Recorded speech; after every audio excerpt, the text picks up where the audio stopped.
Good evening, everyone, and 1 minute ahead of schedule. Bath time, we did see your comment. My guess is 9 minutes late. You were wrong, sir. 8 minutes late. 8 minutes late. So, fuck you. Yes. And we we got to didn't totally kind of actually rush our conversation by a minute just to. Yeah. Tobias says, evening. Well, guys, here at the end of all good stories to come out of this franchise. Yeah, I agree.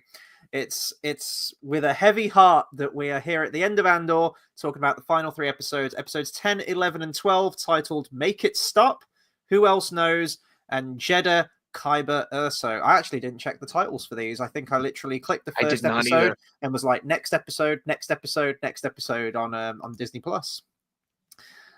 Chris was finding a hairbrush. you ain't wrong. It's right there. Okay, yeah, Andor. Wow, it has been a month-long journey. I actually think I've seen more positive word of mouth on this series. I know after series 1 finished in the ensuing years, I think more people started talking about it and bringing it up that it's actually a really, really incredibly well-written show, and a lot of people started giving it a chance. And then I think as the weeks have gone on, I've seen a lot more people be vocal about this series, and a lot more sort of like quote unquote normies like on my Facebook and everything watching it and really loving it and really taking to it. And yeah, this is the end now. This is the last vestige of hope for me in Star Wars. It was very short-lived.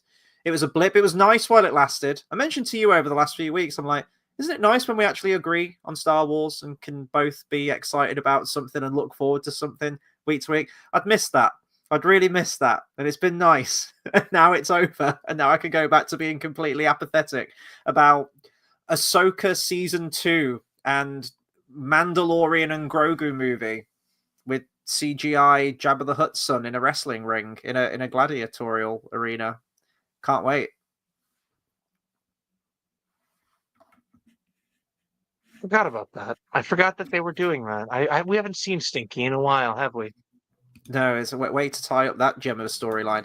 Carl says, after giving up on the show, it's worth finishing then. Dude, I think, Carl, did you jettison after episode 6?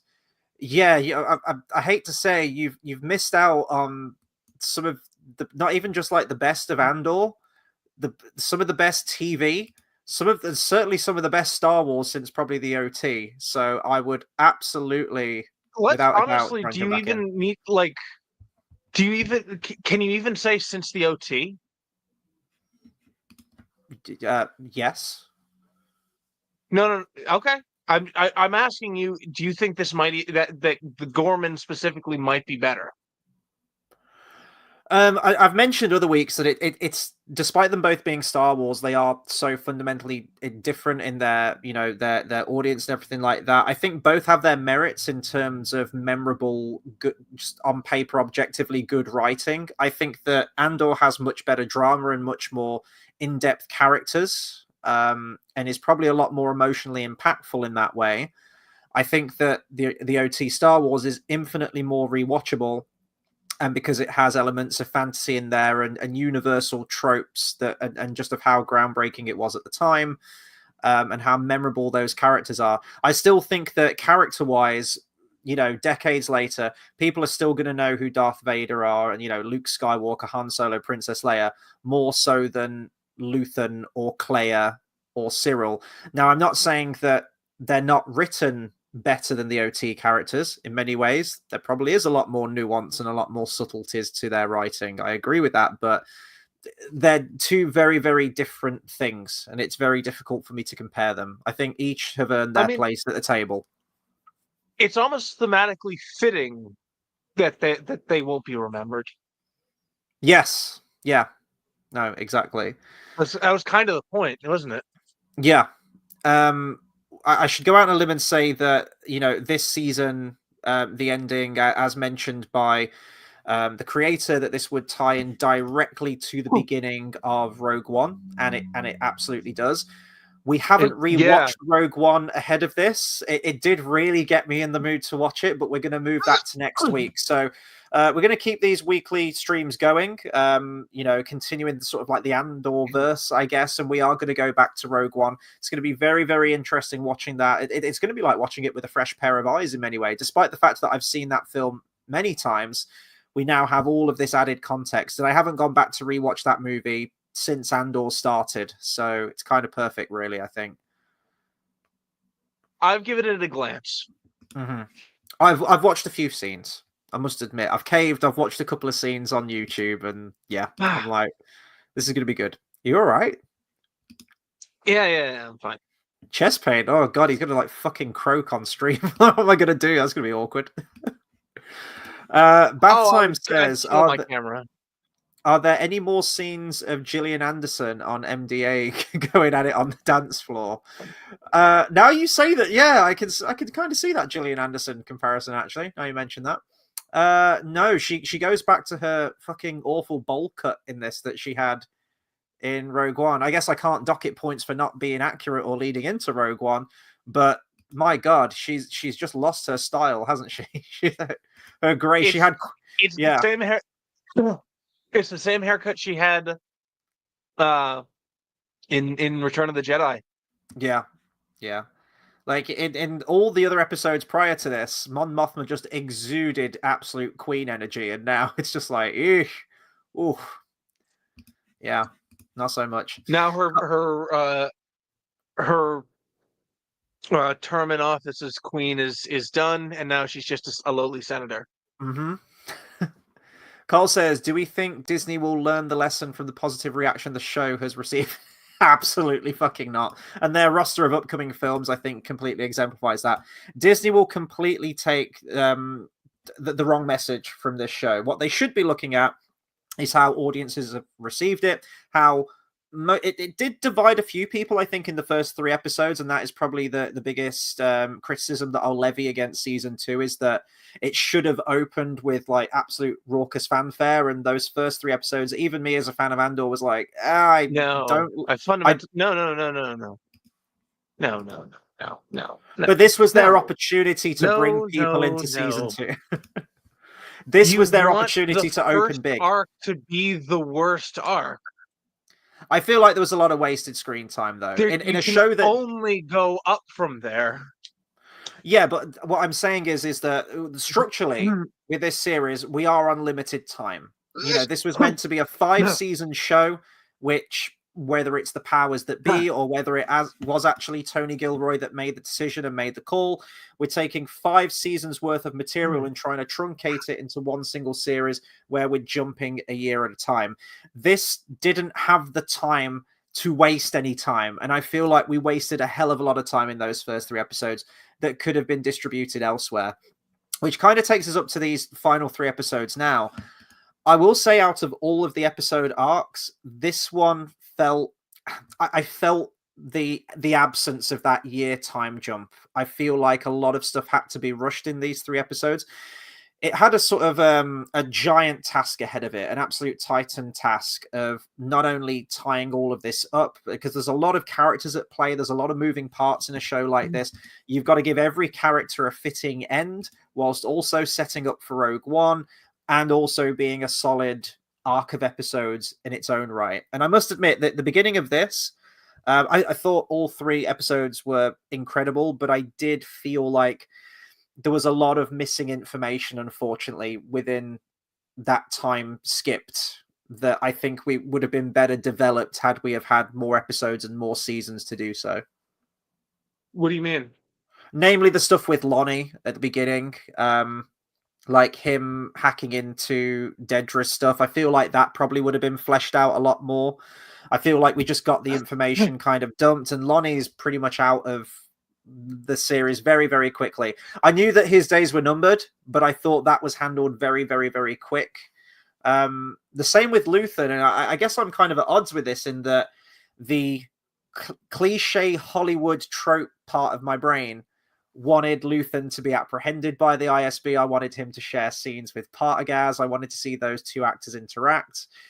And it really doesn't go that way. And it's all very sudden, I guess, for Luthen in the beginning of this episode. But it actually probably works better that way. Maybe how they handled it. Yeah, I agree. Know. I like that it uses the fact that that's like the first thing that happens to be like, okay, here's what happened next, and it is directly correlated to the, like, here is the not just, because of the information he passed on, but how it affects the characters. I mean, even Mon Mothma, she finds out Luthen's dead. She's hurt by that. Mm-hmm. He Yeah, sold her that Utapauan like cudgel stick that she used to spank her husband. It's the only possible explanation I don't for have a the device thumbnail like image that. ready. Oh yeah, quick, we get it for old time's sake.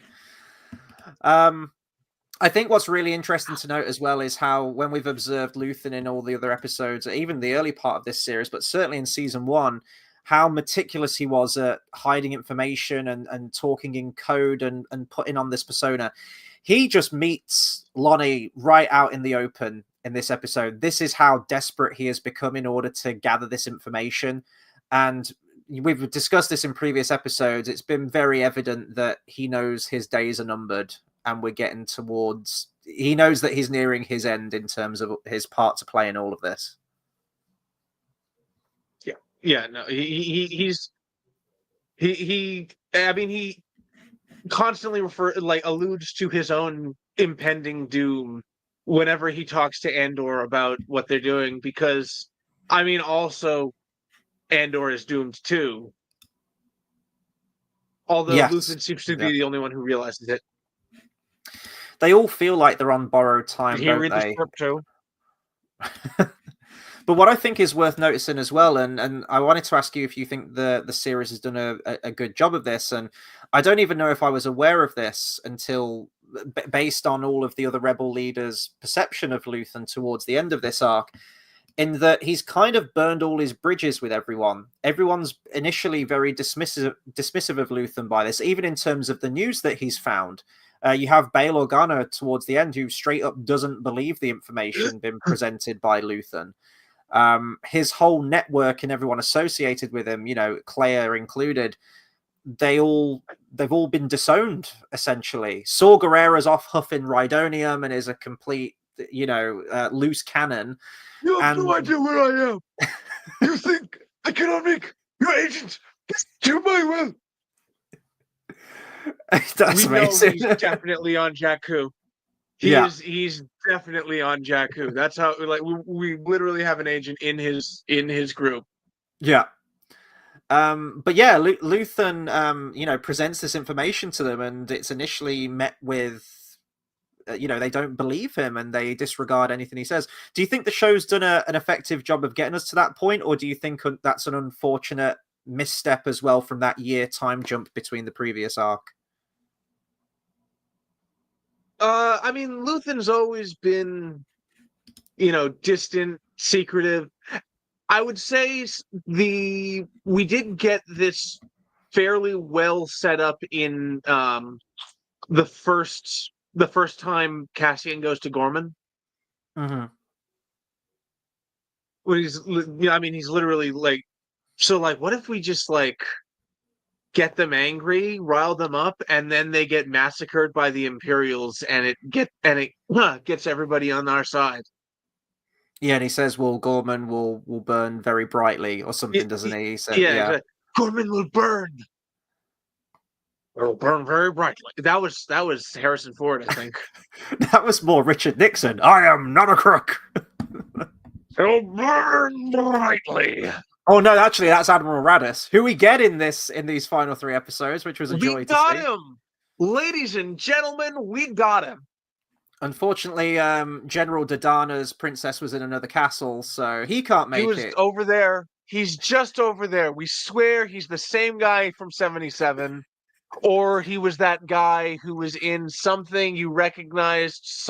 Was he? No, he no. He was in something. But every time you would think of something he might have been in, you were like, no, that was Derek Jacobi. You just imagine Cassian coming in like, look at the actor. You'll know exactly what I mean. You just expect Cassian to come in like, I need to speak with General Dodana. It's like, just missed him. Just seconds ago, he was right there, and he just went out to get drive-through, He's in the shower. Yeah. Yeah. What is it? Let's get to some of the comments here. Bath Time says, the message I'd be worried that they, meaning Disney, take away is to take random characters from the movies and make series based on underdeveloped characters. Here's the thing. I don't have a problem with that as long as the show's written well.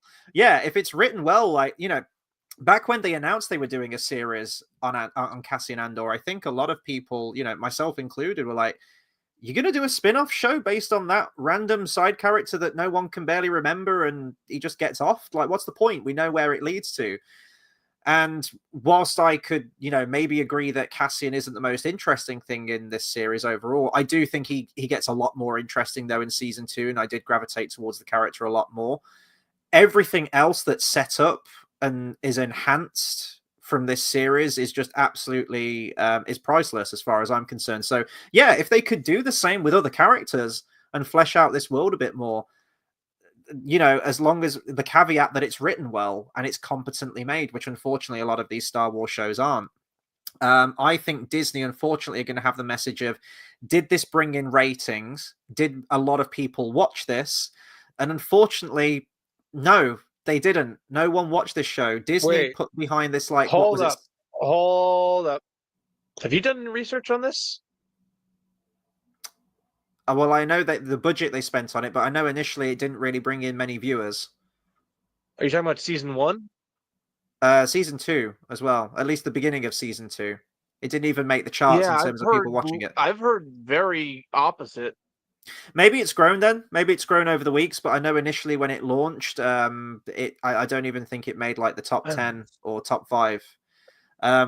The fact of the matter is, overall, I don't think this has hit the heights that it needed to based on the insane budget that this show had. Both seasons included, I think, was like, what was it, 650 mil or something like that. Hell of a lot of money to drop on a show that you have no guarantees is pulling in a crowd, is pulling in an audience. That's something you do with Game of Thrones when you're well into like your second or third season, where you've got your fan base there. You need that increased budget for the various battle scenes and whatnot. I guess the thing is that this show did look amazing. It did have a very janky CGI alien in this episode, though. The old grandma wheelchair-bound alien that Claire's moving in the wheelchair. That looked very janky. I don't think that was CGI. It may have been like it may have been like the Oathkeeper, where it's a costume that they've enhanced with CGI, but it, you know, like Unkar Plutt, they did the same with him. I don't know. To me, this looked really janky. This looked really wonky to me. But other than that, you know, Coruscant looks incredible. You can see the money on screen. You really can, like the location shooting, the sets they've built. It's all really good stuff. You reading these? Yeah, I'm getting through them. Bath Time says the first 3 episodes are sick. I love them. It was like a cross between Odysseus trying to get home and some sort of Persephone myth. Huh. I never got that personally. Some of the Persephone myths. I think if we're talking, did you just hear a man laugh?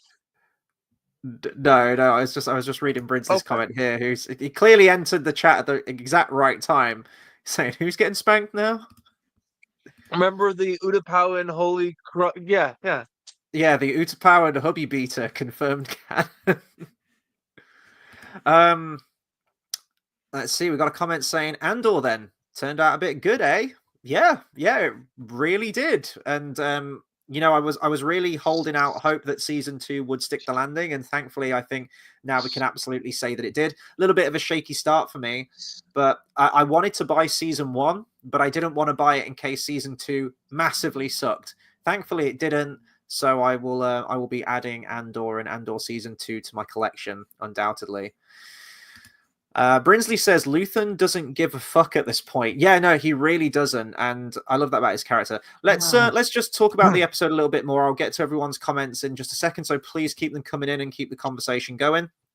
So we open a year later, and we have Lonnie meeting with Luthen and tells him that the Empire is building a super weapon, and that Dedra has likely uncovered both of their identities and they're on borrowed time.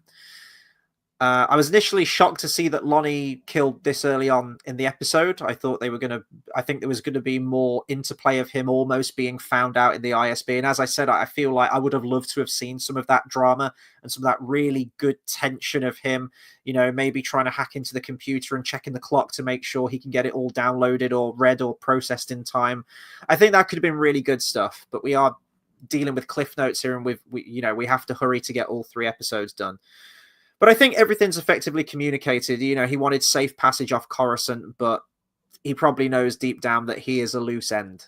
And once he passes on that information, his days are numbered. We then have one of my favorite scenes in all 3 of these episodes where Luthen makes it back to his shop and he tries to destroy all of the comms to purge all the evidence in his antique shop. And as soon as he did, it's so down to the wire. Dedra enters the shop, and the tension, the acting between these two here, I loved so many of the lines here, and the tension was almost like a Tarantino movie to me. One of my favorite lines in it is where she says, "Are there any fakes in your collection?" She says, "Is it all real?" Yeah, and he says, "Oh, well, there are 2 questionable items." So Stadred 2, I can't. Yeah, that's why I said we have a comment. Yeah. Let's just finish this point and then I'll get to some more of the comments. But yeah, where he says there are 2. Was it there are 2 items of questionable merit or something? Does he say or? Yeah, whose authenticity is in question. Yeah, I love that. He doesn't say what the second thing is. He goes straight for the dagger. He actually makes her guess about the other thing, doesn't he? Well, the 2 questionable people, himself and Dedra, of course, they're the 2 items. But she, oh yeah, you didn't get that? I only watched that episode once. Oh, okay. Anyway, she pulls out the Star Path unit all the way back from season 1. I'm actually giving it another rewatch at the moment, and testament to Andor. Now I have context with season 2. I'm noticing a lot more things, little bits of information that I've missed before. So it really does benefit from repeat viewing. But the Star Path unit, all the way back from the episode. The thing I mentioned. I don't know if I've got to that episode just yet. I'm not sure. All right, fair enough. I'm about to start the prison arc again. So. Oh, glorious. Mm-hmm. And right then, Necessary. Yes. The Starpath unit is unveiled, and Luthen immediately knows the jig's up. I will say, I was watching another stream earlier, and they raised a really good point. Do you think that Luthen would have a really hard time, like, offing himself? Why wouldn't he have just like slit his throat or slashed his wrists or something like that? He goes for like an awkward gut stab, which isn't immediately effective. You think if he was trying to eliminate himself, he would have just gone for the throat? Well, the show is rated something, I don't know, TV 14. Yeah, but you don't have to see it. Yeah, no, I get you. I'm more wondering why those 6 charges that she used to attack the hospital weren't just put in the shop. You think they would have had some kind of fail-safe system set up in there where it would, if the worst came to worst, if push come to shove, they could just hit this button and it would take out the building and all the comms and themselves along with it. I don't think they could do that. I think the fact that they're right next to an Imperial broadcasting station means they can't do that. But I think they have the equipment that they could set that up pretty quickly. Yeah. I mean, Clea clearly set it up real quick. When you see all of those Imperial carriers go up from the outside, that's a lot of setup time. And she pretty much did, well, she did do it single-handedly. I know she's had years of practice, but even still, it was getting to Joker level Dark Knight territory where I'm like, how much time did he have to set all this up? Like, but you go along with it, right? You go along with it. 5 years. So, yeah, Luthen attempts to off himself, and the medic team rush in because they need him alive. They need him talking to get all the information and to find out what he knows. Right around this time as well, Dedra is arrested by the ISB for withholding information. We're going to sort of jump around a little bit now, but what do you think to the whole Dedra storyline with this and I getting put was in her place, essentially? surprised. Yeah, I was very surprised. Uh, I pleasantly, I I was watching with my roommate, and when they bring her into that cell, she's just sitting there, and he says, "Don't worry, dear, Cyril is waiting." Well, we were trying to guess last week, weren't we, based on how it ended, where she was having an absolute mental breakdown and going through like all the different stages of grief and acceptance and just everything based on the massacre at Gorman. And she fixes her uniform. We said, what does this spell for Dedra? Is she going to double down? Is she going to still pursue the hierarchy and the career in Yeah, the all she Empire? has left is Luthen is hunting down Axis. Yeah, yeah. It's all she had left after Cyril had gone and everything fell apart. And it's just a Yeah, Cyril beautiful. definitely left her and disappeared. Definitely what happened. There are some amazing scenes with Dedra's just like one of my favorite characters. I think it's fascinating and a very, very poetic end to her character. But I love watching everything unravel. In many ways, it's a beautiful juxtaposition because you have everything sort of falling apart with Luthen and everything they've built. But in doing so, they get the information out there and it blooms and it flourishes with all the rebel factions, whatever, and the rebel alliance. Whereas the ISB and the Empire, you just see it falling apart at the seams. And it's great just watching, people get promoted, people just get thrown to the wayside, and we just see everything crumble over the course of these 3 episodes. And the chain of command is just fascinating within the Empire and the ISB. Going back to a George Lucas quote from Phantom Menace, there's always a bigger fish, and I don't think anything else is a better example of this than watching these 3 episodes. You have Dedra, who was top dog on the council, on the round table, and her colleague from season 1, is it Hirt? Is that his name? Yeah, it wasn't Piet. No. But I love that bit where Dedra's imprisoned and he kind of assumes her role and he's given all of the busy work to do. And he just has a moment where he comes down to the jail cell and he's like, look, I need help. And it really reminded me of when they were, just like old times back in season 1 where they were colleagues and they were helping each other and they were on the same team. And then above Dedra, you have Partagaz. Above him, you have Krennic, who's intimidating as fuck in these 3 episodes. He's so great. I admire the restraint that they've had with Krennic. I did expect to see him a lot more in season 2, but the scenes that he's been in, I think he's been absolutely fantastic. But what's going to be really interesting to see is when we get to Rogue One, is that Krennic was sort of the top dog out of everyone in this series. When we get to Rogue One, he's bottom of the stack again.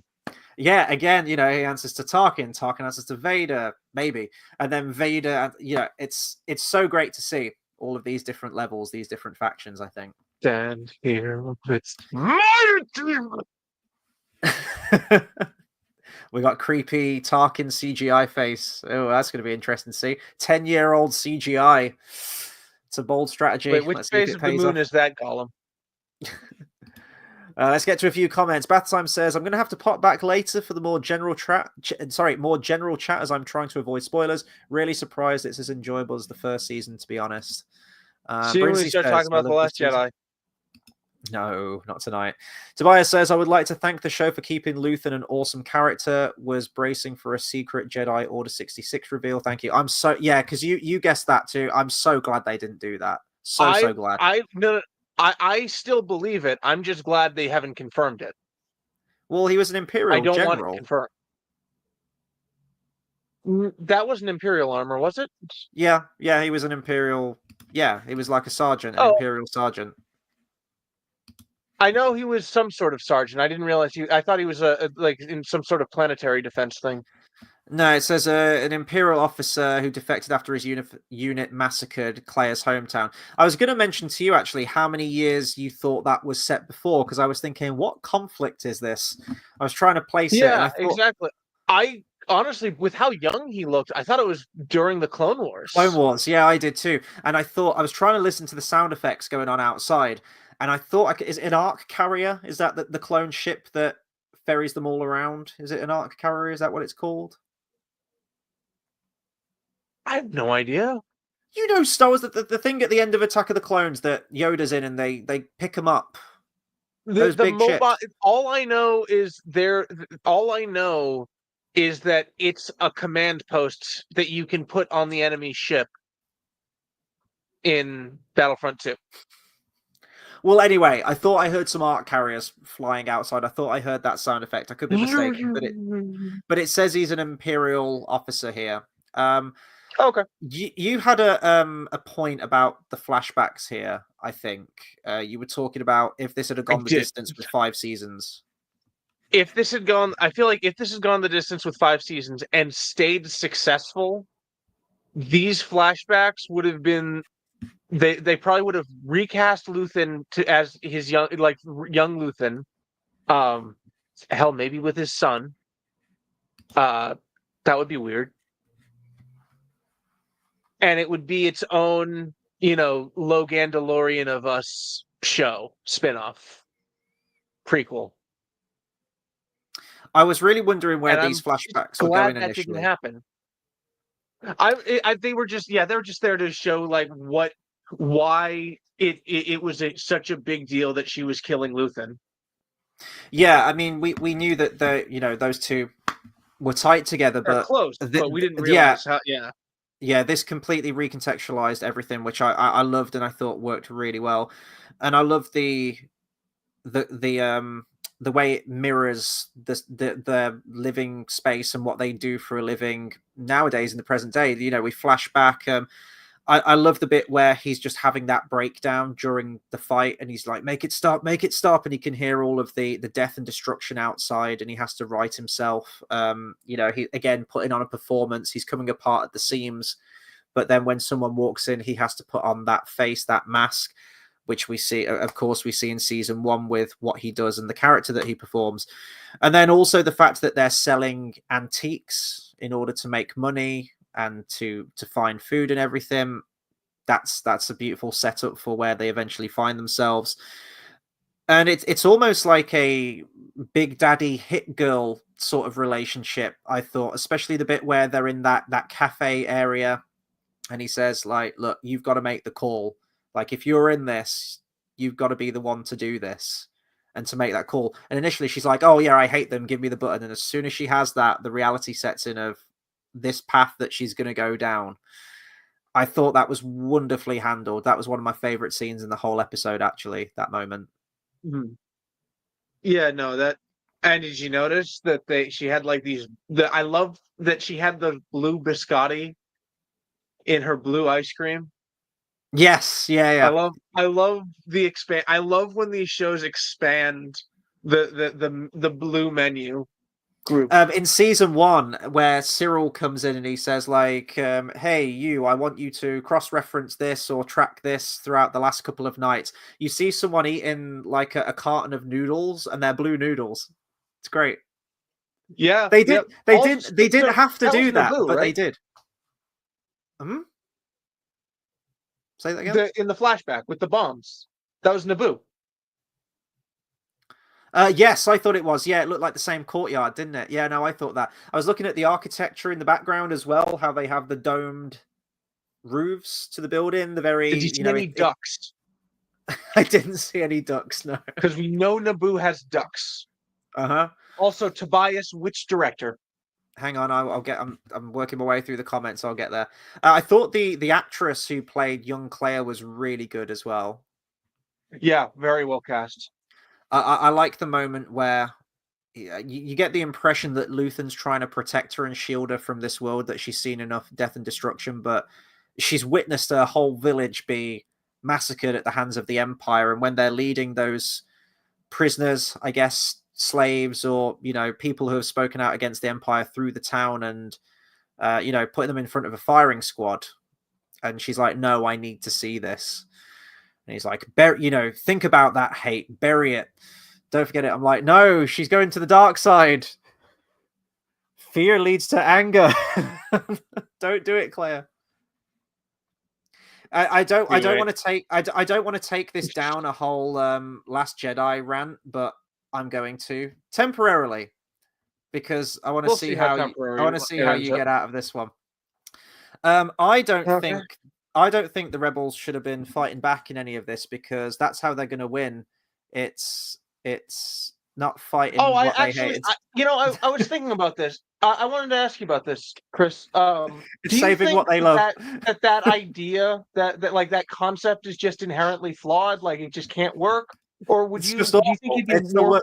It's the worst line in all of Star Wars, and there have been some fucking doozies. But like, just like conceptually, like just the message behind that line. Do you think that's a good message?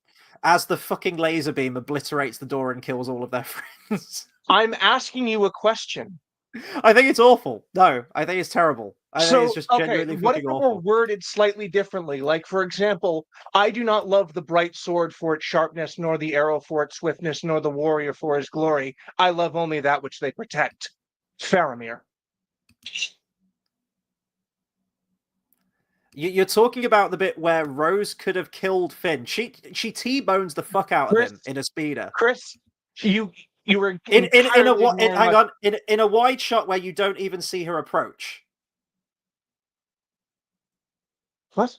It cuts to a wide shot. She is nowhere fucking close. She's not even in the fucking same stratosphere at that point. It's an awful. It's played for laughs in the movie. It's played for laughs in the movie. Like the comedic timing of it and the framing, that wide shot, it's hilarious to me. But anyway, yeah. So I'm glad that they actually are fighting back against what they hate in this, because guess what? It ends with them destroying the Death Star. You need a character arc, man. You need to get a better taste in movies. But we agree that Andor's really great. So here we are. Anyway, I thought throw that out there. They're actually making a difference. No, but Chris, I'm still like. I'm still asking you, like, you still have entirely dodged my question. The message. There is a difference between fighting what you hate and saving what you love. You need to prioritize one over the other. Do you think that story can be done well? What if fighting what you hate does save the ones that you love, which Finn was trying to do in that moment? Anyway, we're not turning this into this. We're on a time crunch. We're on a time crunch. Just answered the question. I fucking can't stand The Last Jedi. You know it. Here we go. And I'd have to piece apart that. I need to read that quote from The Lord of the Rings. You can't just throw something at me like that. I'd need to deconstruct it. Right. We have a comment that says, no one said, Captain Cassian, you are Rogue One. 0 out of 10. Barely Star Wars. You can't just throw that quote from The Lord of the Rings at me. Meanwhile, I'm going to ambush you on the live stream and see if I can get away with it. What? I don't know what yet. Star Wars theory. I would. Oh, let's not talk about Star Wars theory. He stopped watching this show like 6 episodes ago. What an interesting time to stop. I know. Brinsley says, I would watch a Jar Jar spin-off show if the writing stayed this good. Yeah, me too. Fuck yeah. Bring him back. Tobias says, no one said it's Luthen time. Disappointing. I feel like there was... You think there was a lot of Luthing on Gorham? After the Gorham massacre? There was one line in these 3 episodes which I was going to try and note down, which I thought, that's getting a little bit... I don't even think it was "May the Force be with you" line. They had to throw that in there, I suppose, didn't they? But no, there was something that stood out to me, I think, and I clearly didn't stand out to me enough because I can't remember it now. But Tobias says, Brinsley, I want Jar Jar Warrior Redemption series. Let's send our boy out into the world and gain some honor through his struggles. Come on, Disney. They'd fuck it up. They'd fuck it up completely. Yeah, but I love the sentiment. I don't like the idea of Jar Jar like gaining his honor as a warrior, because I feel like that's really not like, I feel like that's just you making a new character. Mm-hmm. Like you could have any, like, you're better off having a failed warrior do that. I would have a failed politician. What is he? Well, in canon, he's like a jester now, isn't he? He's like a court jester. No, I know he's a jester now. The kids like him, the adults hate him. It's very meta. Well, yeah, he's a disgraced senator, and of course the Senate was dissolved as of A New Hope, so he's out And there. as of Attack of the Clones, he is directly responsible for Palpatine gaining power. Like, he's out there. Brisley says, I got the 4K set for Andor Season 1. We'll have to get Season 2 and maybe Rogue One too. Did they bring a DVD or Blu-ray set out for Andor, or is it exclusively on 4K? I don't fucking know. Because I guess Andor's... I don't own a disc tray anymore. How very modern of you. Brisley says, really bad idea to go... Actually, I want disc trays back. I have all these discs. Brinsley says, really bad idea to go in alone and not just arrest Luthen ASAP. Well, yeah, and Dedra does get chastised for that. Can we talk about that scene? I know I'm jumping ahead to episode 2 now. We're going to be all over the place. That altercation with Krennic and her is fucking masterful. Like, he's so... Ben Mendelsohn is so good as Krennic.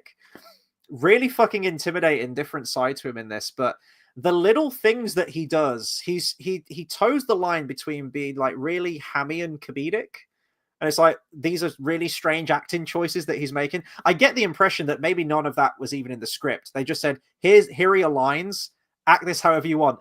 And he does like the whole Voldemort, like, I can touch you. And he's almost like a Death Star orbiting a planet and like using her as a pivot point.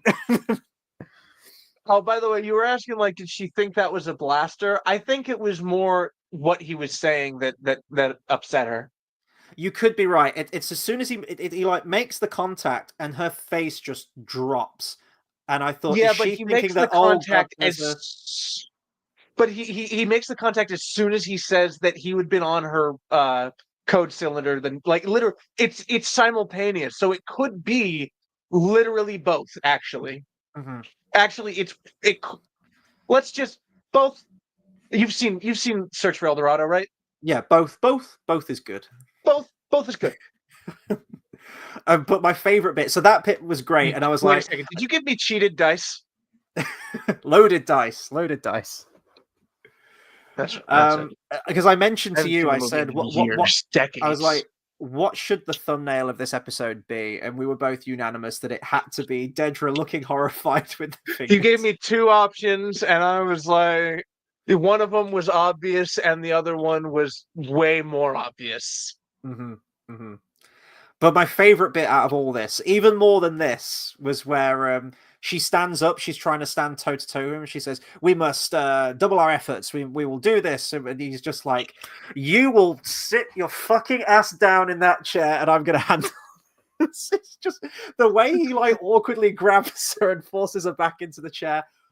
Perfect. Oh, it's so cathartic to see that after the look Gorman on her face. I'm like that. I hope that wasn't scripted. Yeah, me too. I mean, I kind of also hope it was scripted, just, because I want to say I got some message from the first arc, but that was a bad joke. No, but yeah, he just lays on hands. It looks like he's gonna like strangle her, and then he's just literally, he's quite literally putting her in her place. So you think you're here, you are here. It's an interesting dynamic between the two, because you do see the fault just across the board with the way that the Empire handles things, and there are faults on Krennic's side, and there are definitely faults on Dedra's side as well. She makes the argument that she had real tangible evidence. They arrested someone who could have provided very valuable information in the apprehension of Luthen and his whole organization and everything. And in typical Empire fashion, they tortured him to death, or they tortured him before they killed him before they could get any information out of him. But he's like, you gathered like all of the documents, you scavenged these documents and read them. These were classified documents that you were not meant to read, and you kept them all in one place, which made them very, very easy to find. That is a punishable offense. And yeah, so both at fault and both just a symptom of how this whole operation's falling apart. And tying this in with Partagaz, one of Partagaz's first monologues in season 1 is he says, "What are we? I open this question to the room. What An is our idiot function sandwich? here?" That's basically what Krennic does to Dedra in the chair. But Oh he's my god, we need to do it. We yeah, need to do it. get on it, get on it. But Partagaz in season 1 says that, I think he says, like, we are healthcare. Does he say, like, we are healthcare professionals? We find a disease or an illness, and it is our job to correct it as, like, healthcare professionals, or something like that. He says something to that effect. I'm paraphrasing, and we're seeing that rot spread throughout the ISB and the Empire and everything. And Partagaz is there, like, he's trying his best. He's trying to corral everything, but you make one mistake. It's very much like again, the stream I was watching earlier, they mentioned it was like the death of Stalin. Like, if someone is implicated, they all need to be eradicated, and it creeps up the chain of command. So Dedra's got to be taken care of. Hiet's very much taken care of, where he's a human meat shield, which is great. And then it's that final Partagaz scene, which again I thought was I checked and there was like 20 minutes of the episode left, and I thought there's so much they need to tie up, and I really hope they don't rush this. I thought it was a very, very fitting end to Partagaz's character. Yeah, I love the look on his face when he said when he's listening to Nemec say, you know, the desire for freedom is natural. It's inherent in everyone, and that means like the Empire needs to constantly work to assert its dominance. Meanwhile, everyone is going to eventually want to rise up against them, and you can see him putting that together and be like, "Oh fuck, he's right." I think you could even extrapolate that out further as well, and maybe not explicitly said by the show, and a lot of people have conflicting ideas what the nature of balance is in Star Wars, like balance in the Force. For me, it's the complete purging of dark and good-natured and the light coming through. And you could maybe make that argument for this as well, is that he's saying that this is the natural order of things, is peace and democracy in the galaxy, and the dark side, and by extension the Empire, is this unnatural thing that will need to be eradicated, essentially, and taken out. But it's the Shawshank Redemption moment with the Warden, isn't it? Where he gets found out. Can I just put on the greater implication of what you just said, and just a quick amendment? Sure. Yeah. So the dark side and disorder is the natural state without civilization. It's survival of the fittest. It's aggression. The dark primordial chaos that filled the universe before there was life, that's the dark side. That's the Force with the wills to purify it. Mm-hmm. Yeah. And so with intelligent life comes civilization, comes the light. Mm-hmm. Which Mace Windu talks about in that book we're reading. Yes. Stream not Monday. Not Monday, but Sunday. We will talk about that soon. Sunday.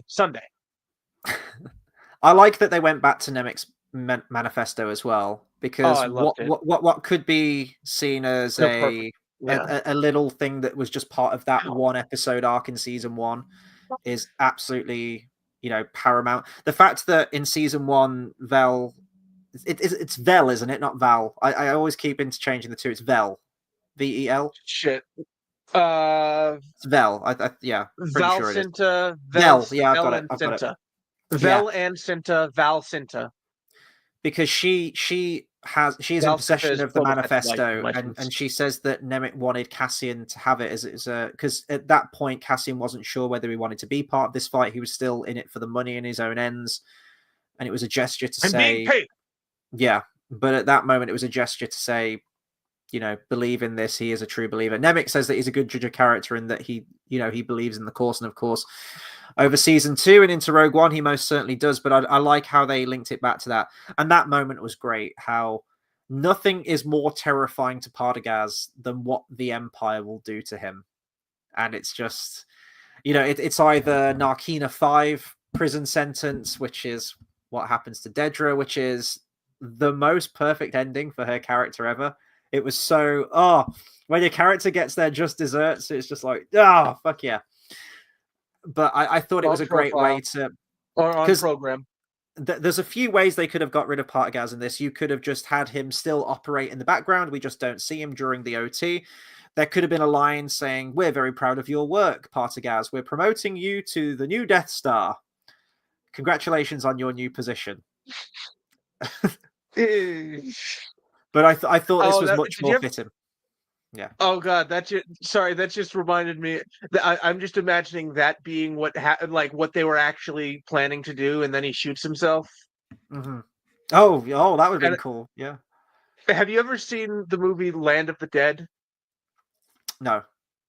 You know how George Romero made those great zombie movies that also have like social metaphors in them, but that were almost certainly by accident?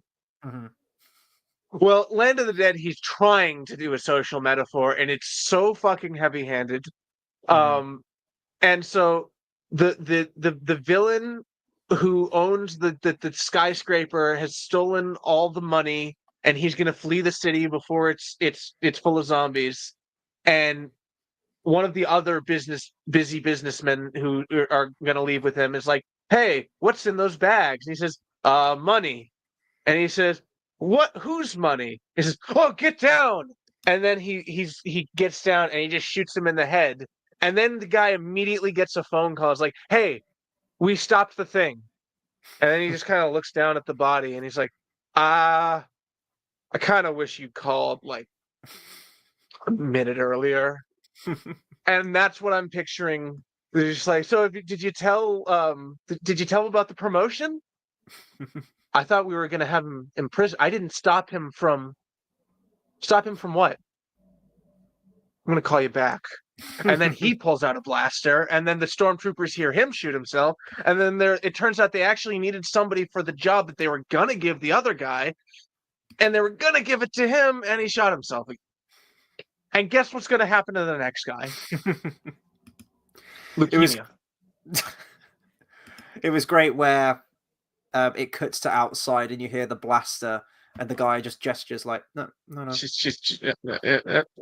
I knew what he was going to do. No, it was a great ending to his character. Loved it.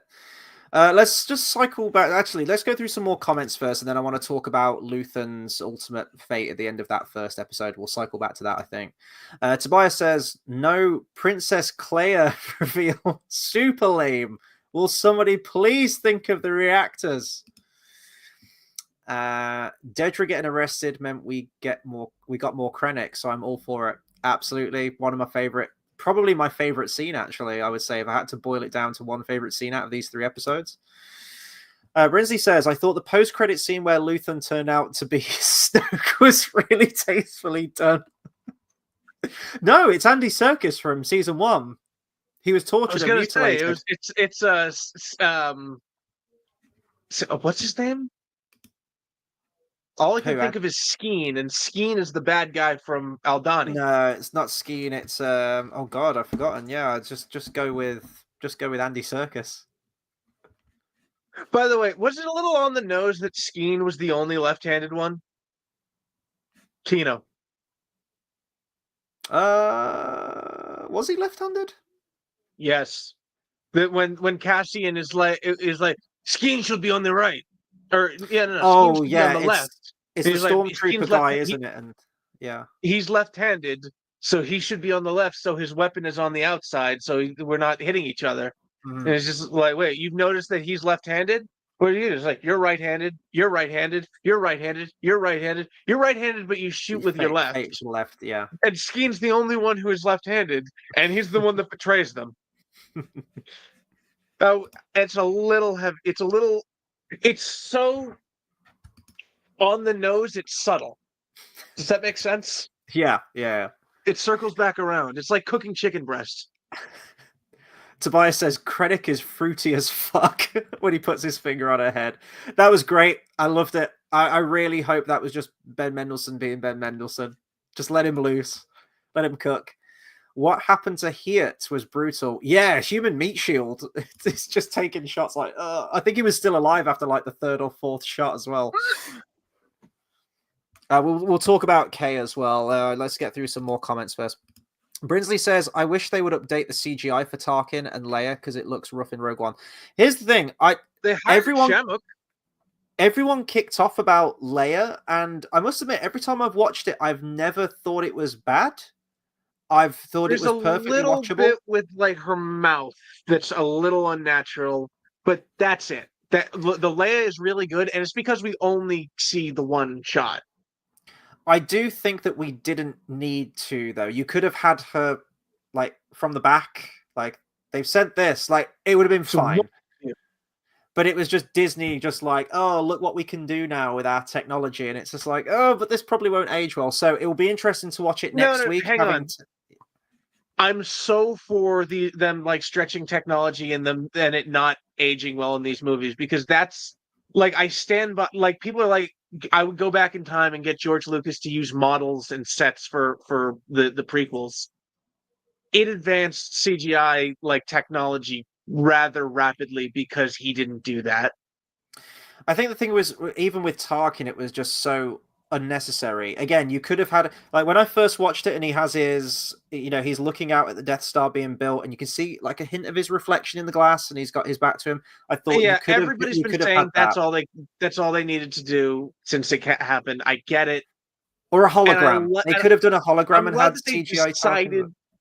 And the thing is, they clearly they wanted to do more of this because we've gotten now deep fake and we got CGI, then we got deep fake Luke. And I'm assuming that they were like, if we can nail this thing with Tarkin and Leia, then we can do all of these. And then they couldn't nail it with Tarkin and Leia, and they didn't do all of those.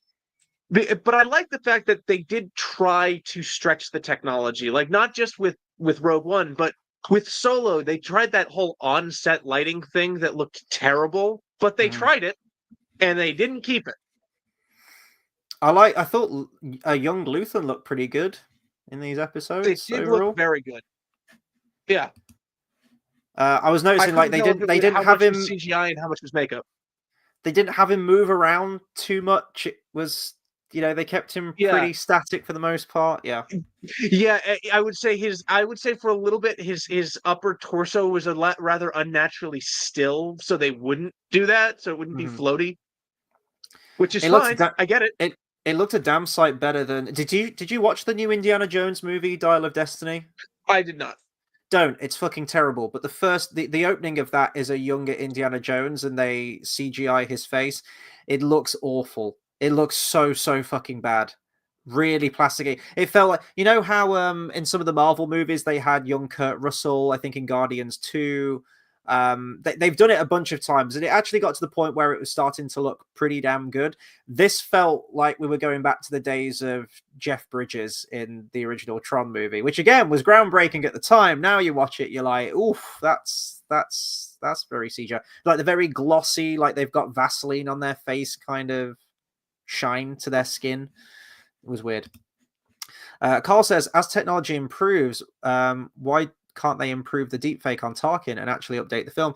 Money, probably. Yeah, why would they though? They do go back and correct some things. Like I know they got rid of a very, very very much more cost-effective option here, but they did get rid of Gene's guy from Mandalorian. Was it season 2? You know how? Season 2. Yeah, you just see like a guy in like a normal t-shirt and like half a cut of jeans still in the shot. And everyone memed it, and I think he even had like a Wikipedia entry. I mean, of course he did. Of course he did. I mean, there's a still in A New Hope where you can literally see Luke like halfway walking through a door just because it's a freeze frame. It's of the Lars Homestead interior. Yeah. Right before you get Luke. I mean, even with like Phantom Menace, they went back and they updated Yoda. And did they update Watto, or has the CGI just really held up that well? The texturing on Watto CGI just held up. Oh wow! Okay. I thought it. I saw it in theaters in 2011, and I thought they might have updated the CGI for Watto, and then I saw an earlier. I saw the Phantom edit, and I was like, oh, I guess he was just really good. The coloring on him just seemed a little bit darker in the modern releases, and I wondered if they'd I know updated the textures exactly maybe. what you're talking about. I think that's just modern screens and stuff. Could be, could be. I mean, I would love to see them go back and update Yoda, the CGI and Yoda in Attack In of the Attack Clones, of the because Clones. that shit does not look. That wasn't there. They were trying something and it wasn't there. It got there for episode 3, I think, or as close They as it was going to needed to be. do it in Attack of the Clones to get it there for episode 3. Yeah, yeah. Tobias says Rogue One director's cut. Do it. I would love to see Which everything that was. director? I would love to see what was on the cutting room floor for all of that. I mean, look no further than the theatrical trailers, because that spells a very, very different film.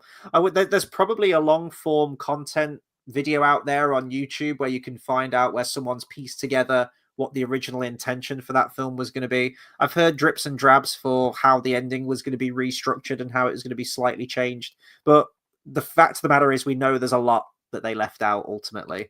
Yeah, no, Cassian doesn't dies well before the ending in that version. Mm-hmm. He dies before K2. And they were going to get the plans from one place, and then they had to run across the battlefield, which is what you see in the trailer. And the storage vault and the transmission tower were 2 separate locations. Yeah, I can understand why they condensed it. Make a lot more sense making those one place. Yeah, and I think the film already, from my mind anyway, because it's been years since I watched it, it does have that very video gamey feel towards the end, where it's like, well, we've got to get the plans, but before we can do that, we have to have this, and oh no, now the antenna doesn't work, and we've got to straighten the antenna before we transmit the thing. And it's just like, did this bitch break a mirror? Like, we have the worst luck ever on everything right now. And I think if that was just another thing that was added, it's like, right, we've got the plans, but now we've got to run across the battlefield, and there's AT-AT walkers, and we've got to get to that building. I'm just like, you got to cut one of these out. So merging the building into 2, I don't have a problem with that. I do wish we could have seen Krennic on the ground, though. That was one of my favorite shots from that trailer. Cape flapping, and but his boots would get wet. Every step, squish, squish, squish. He just gets to Jin, pulls off his boot, pulls water out, like, I waste nothing but time. Jeddah have been silenced. Right, here we go. Tobias says, George Lucas, of course. Jar Jar takes down credit with his Utapau and Kujo. Oh no. Oh no. Will someone think of the Utai? No. Right, let's get to some more of this. Right, everything with Luthen.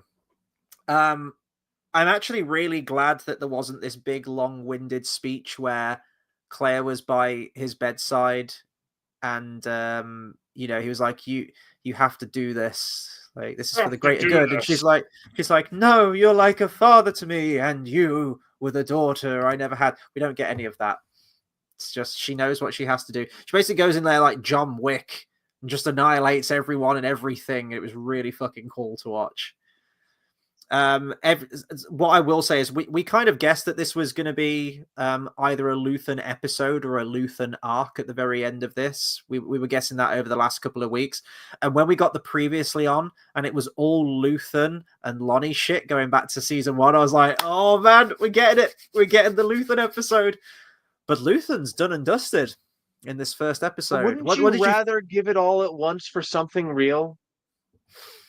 What do you think to Luthen's ultimate fate in this, like capping it all off in this first episode? Do you think it was a little bit too soon? Would you like to see him go further into the arc? Or... No, I like the fact that we all knew it was going to happen.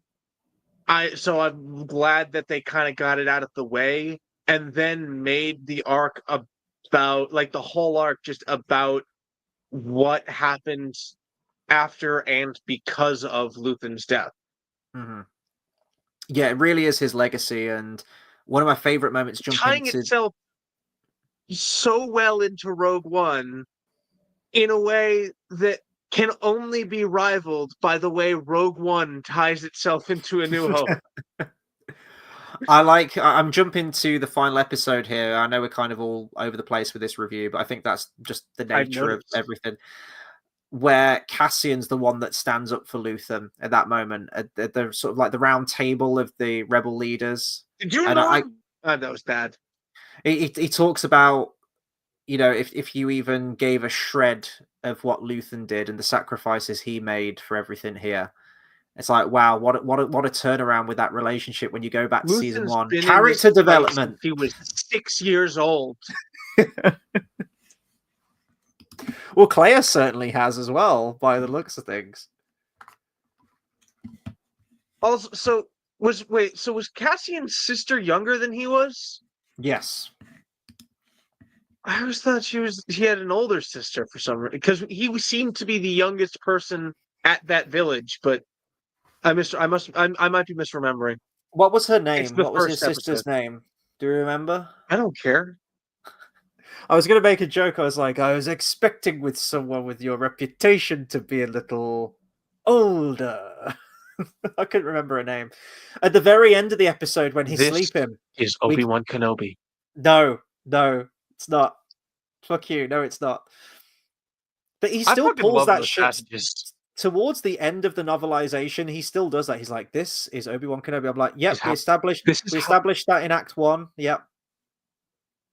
No, but it's saying this is how it is. This is where Obi-Wan is now. This is Obi-Wan Kenobi now. And it's agonizing. It's like the Neil Breen movie. I am here.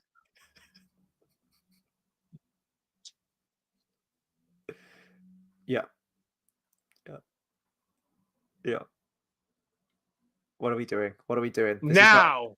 The movie has too many ellipses in the title. Oh, okay. I am here.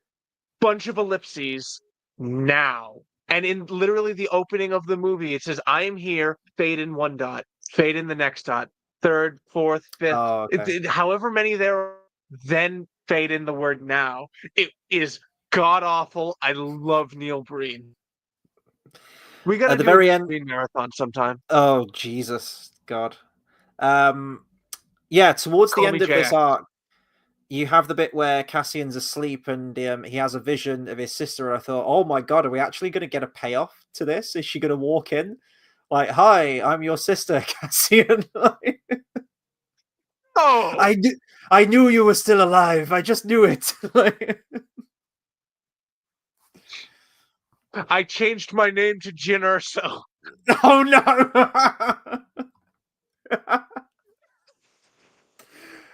Oh God! And our real father's name is Dave Filoni. Just Vader walks in, sister. So you have a twin sister. Oh God! But yeah, no, I thought it was a very fitting ending to Luthen. The slow fade to black for the credits as well. Very, very poignant for his character. Would have liked to have seen him do more in these final 3 episodes. Yeah, I think I would. Yeah, that'd been fun. But as you mentioned, Luthen's presence still goes on throughout the next 2 episodes. So the next episode, certainly enjoyable to see him do more, but would it have been preferable? Do you think? It was just the selfishness in me. I just wanted to see Skarsgård. Yeah, you wanted more. Yeah, I get it. Yeah, that's a good problem to have. Like the first arc being the weakest. It's only uphill from here, dude. Well, the next episode is basically the extraction mission where Cassian takes Melshi and K2 in order to go and initially I think it's to retrieve Luthen, isn't it? And then when he gets to Coruscant, he realizes that Luthen is no more and they have to extract Clea. But before we talk about that, let's talk about the 1 2 3 1 2 3 1 1 2 1 2 3 4 is their code. No, not 1 2 3 4. I think it just repeats. Is their code for emergency exit as soon as possible. Oh, I thought that was someone recommending what order to watch the Star Wars films in. Some like crazy whacked out machete order type thing. Wait, 1 2 3 1 2 3 1 2 1 2, or no, 1 2 1. That would be a very that would be a very, very depressing way to watch the Star Wars films, I think. That's a weird way to do that, man. That's like What? I can't. We need to keep going because Yes, yeah. that hurt me to think about. Let's talk about K2. So I was watching this and Is she thinking, with them? I kind of would have liked K2 in this a little bit sooner. It felt this is what I thought we were going to get throughout season 2. And again, this could be like another Luthen situation for me, where it's like I want to see him interacting with Dedra, I want to see him interacting with Partagaz and all of these other people. Is this just the selfishness in me that I love K2 so much? And I think a lot of people, even people that were sort of indifferent on Rogue One, were almost unanimous that they all really loved K2 and he was easily the best character, and I agree with that. The I worst really part about K2 is that he's voiced by Alan Tudyk, which means Alan Tudyk can't play HK-47 if they ever do a Knights of the Old Republic movie. Mhm. That is the problem with K2. Well, I think Alan Tudyk was a little bit upset that he didn't get to do this more, because the dude was like ready for it. The dude was like, I'd love to come back and play K2. I had, an absolute blast playing the character. And it's a bit of a shame that we only really get him in these last 3 episodes. I know that they tee him up at the end of the last arc, but it's like in the last couple of minutes of the No, I know. episode. I really I liked could the bit. see, Yeah. I could see like a whole season being dedicated to those two characters if this were getting 5 seasons. But it I feel like it would stray a little too far into buddy cop like territory if we got him much earlier. Yeah, I was watching this, and the bit where they're all playing. Different Is show. it kind of like a game of liar's dice? I got the I impression, couldn't tell. It wasn't Sabak. because he says 5 fives in one point, and I was like, oh no, Skarsgård was in that was in that movie too.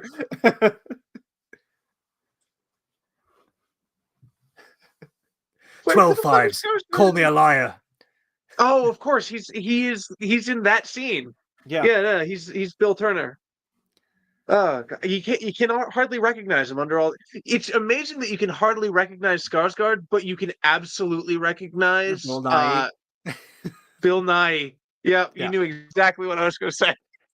Bootstrap Bill, you're a liar, and you will spend an eternity on this ship. We said we were going to do a marathon of those. We still haven't got around to that. We're going to have to do that at some point. Yeah, after all the Charlton Heston movies. Yes, yeah. So I really like this scene where they're drunkenly playing this game. I've often questioned at how K2 has so much of a personality. He's basically human. You don't have to think about that in Star Wars. It's just that's the way that droids are. That's how they be droiding. They're just essentially a human stand-in. The whole question about sentience and everything like that doesn't really come into it. You just go along with it. They're just a fun character. And I was watching it thinking, unless you're Obi-Wan Kenobi in the first couple chapters of Revenge of the Sith. Yes. But I was watching this thinking, like, this feels like it's part of a very different Star Wars series. This feels like it would be more part of the palatable Star Wars show for the masses, would be that buddy situation. And another word, and there's a fresh one. And I wouldn't even be opposed to that, again, if it was written well. And I think that the way that they used him in this was great. I do agree with, I can't remember who mentioned this comment. It could have been Carl, saying that when you watch Rogue One, you get the impression that Cassian and K2 have had this long friendship and camaraderie with each other. And when we get to this, they've been with each other for like a year before the events. It's not long at all. And I do, that is probably a criticism that I would levy against this show Hang on, a little bit. wait. A year with your coworker is a lot longer than a year with like a buddy.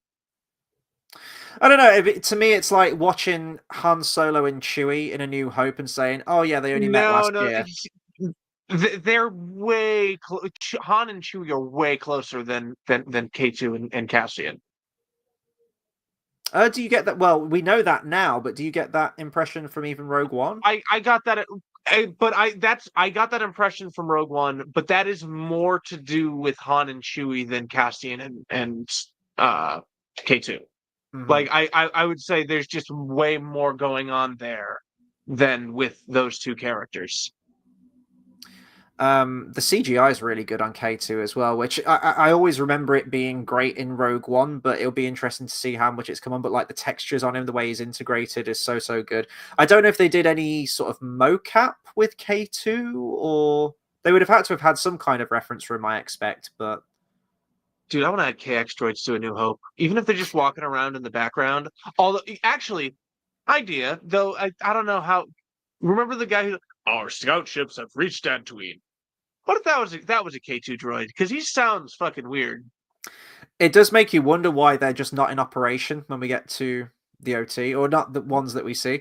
I like that we get a little bit more to K's backstory. He says like, I was there on Empire Day. I was in the parade with 200 He other sounded droids. so terrified of the Emperor. And he's like, he I was saw the there. Emperor. I saw the yeah. That was Empire Day, right? You Was okay? that Empire Day?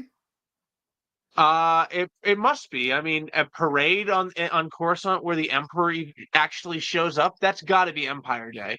Do you expect that they would have the Gungan music as well? Oh no, they'd have the Imperial Empire music because Day. that's diegetic Yeah, music now as of that is Solo. canon.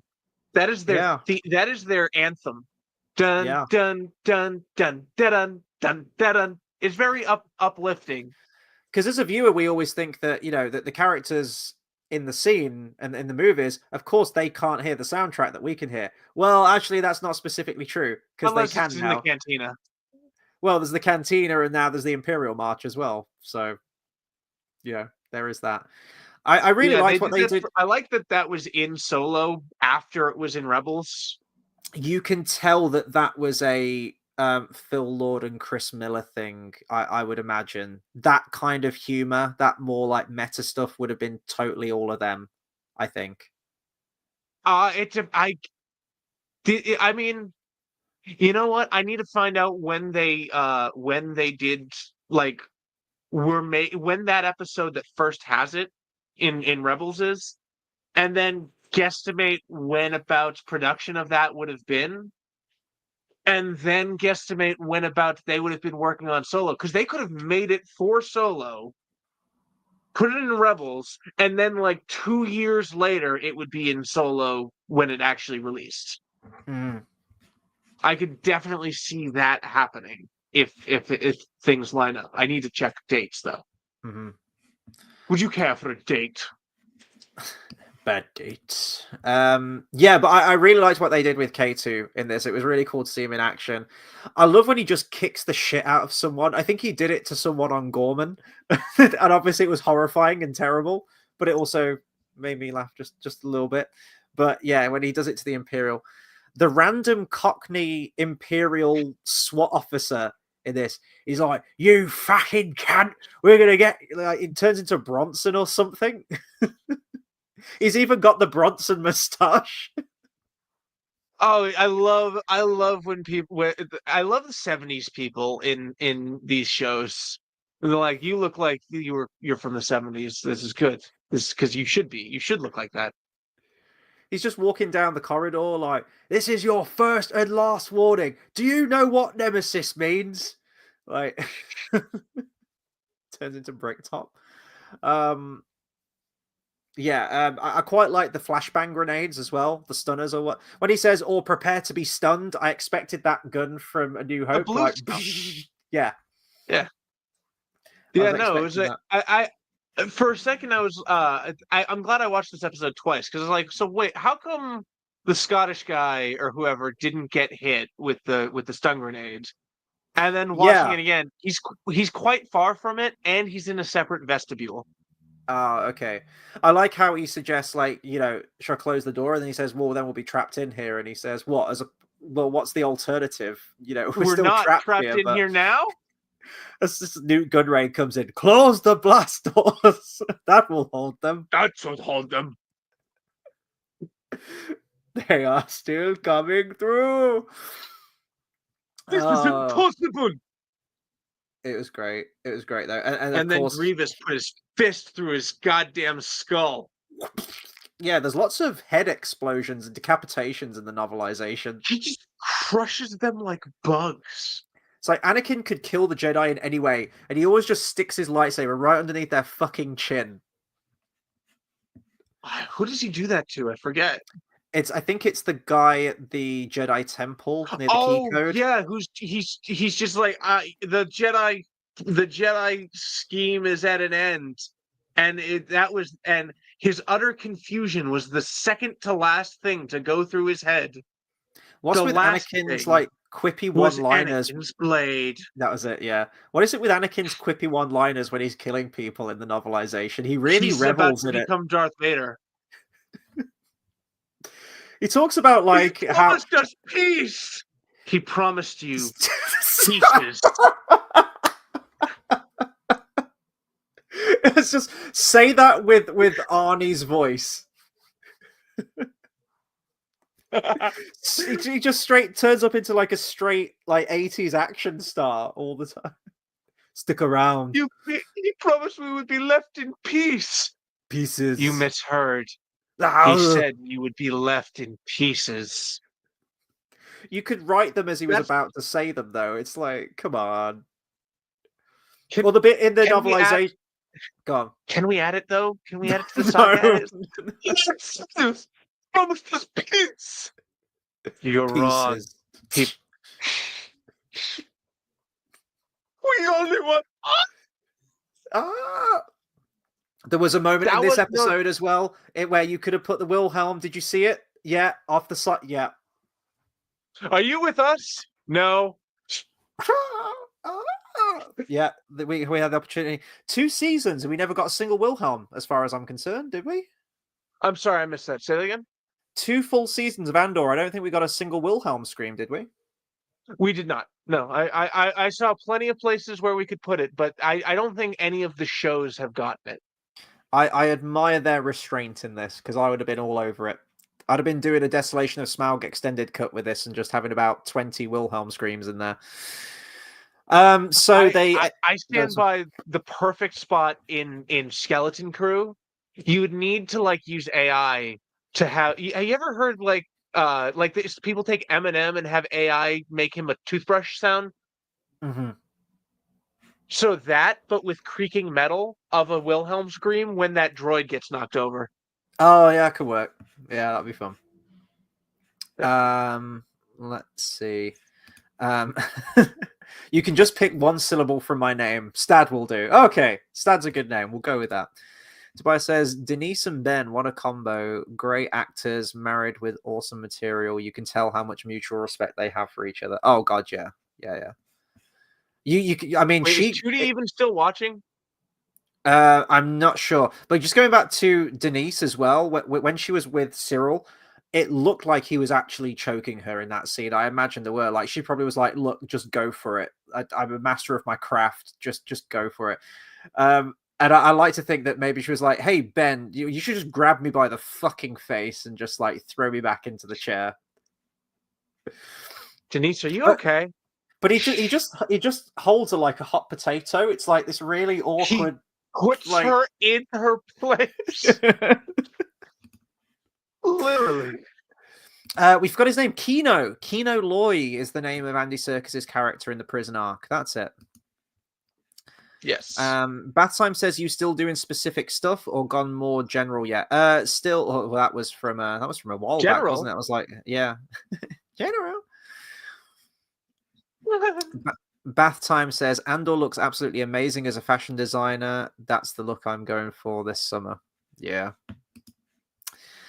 I saw someone say today they're doing the same CGI for Viggo Mortensen in Hunt for Gollum. Was it any good? I mean, we'll find out in December 2027, which is the release date now. We're going to have to do that for Gandalf. Luthen, then I guess the technology is there now. I guess we're just going to have Viggo deliver all of his lines of dialogue like this, where he's not moving and he's perfectly in place, and he's front onto camera as well. We need that too. So. I think the shape of the skull of the actor in the fan film Hunt for Gollum, I think it would take a Viggo deepfake very well. We're going to have the issue with Ian McDiarmid during the fight in Revenge of the Sith, how we have a stunt guy doing this all amazing choreography, and George is like, no, we need to get Ian in there, and we need to get some close-ups, and we're just going to have Viggo awkwardly waving around Strider's sword. And then it's going to pull back to a wide shot, and we're going to get a CGI face Vigo. They're going to shoot it on digital, aren't they? And it's going to piss me the fuck off, because if it's actually a good film, which it won't be, but if it is, I'm going to want to try and integrate this into Fellowship somehow. It's just not going to marry up. Color correct. Bathtime says they did that for Ash in Alien Romulus Blu-ray. Oh, yes, they did. You're right. Yeah, improving the deepfake after the theatrical release. Yeah, the director said he wasn't happy with the CGI, and they did go back and touch that up, I think. Bathtime says, I was thinking today the uptight officer's mom in Andor is the first clearly Jewish character since Watto. I told you! I've been saying this for years! We did actually wonder if Cyril's mom was going to play a part. There was part of us that thought maybe she was the one that was going to dispatch Dedra. Yeah, maybe she'll kill Dedra for her bubby. Nope. I mean, her ending is actually quite tragic, because she is just just a victim of the Empire's propaganda, and she's going to just go on hating Gorman for the death of her son. Yeah, and her story is one of billions, trillions, maybe, probably. Yeah.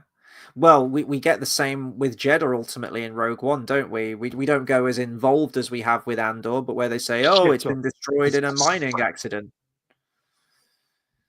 And also in the comics, between 4 and 5, the guy with the face, Saw Gerrera's guy, his number 2 guy, he comes back and he wants to blow up a planet for the rebellion, and they're like, no, and he's like, I understand where you're coming from, but I'm gonna do it anyway.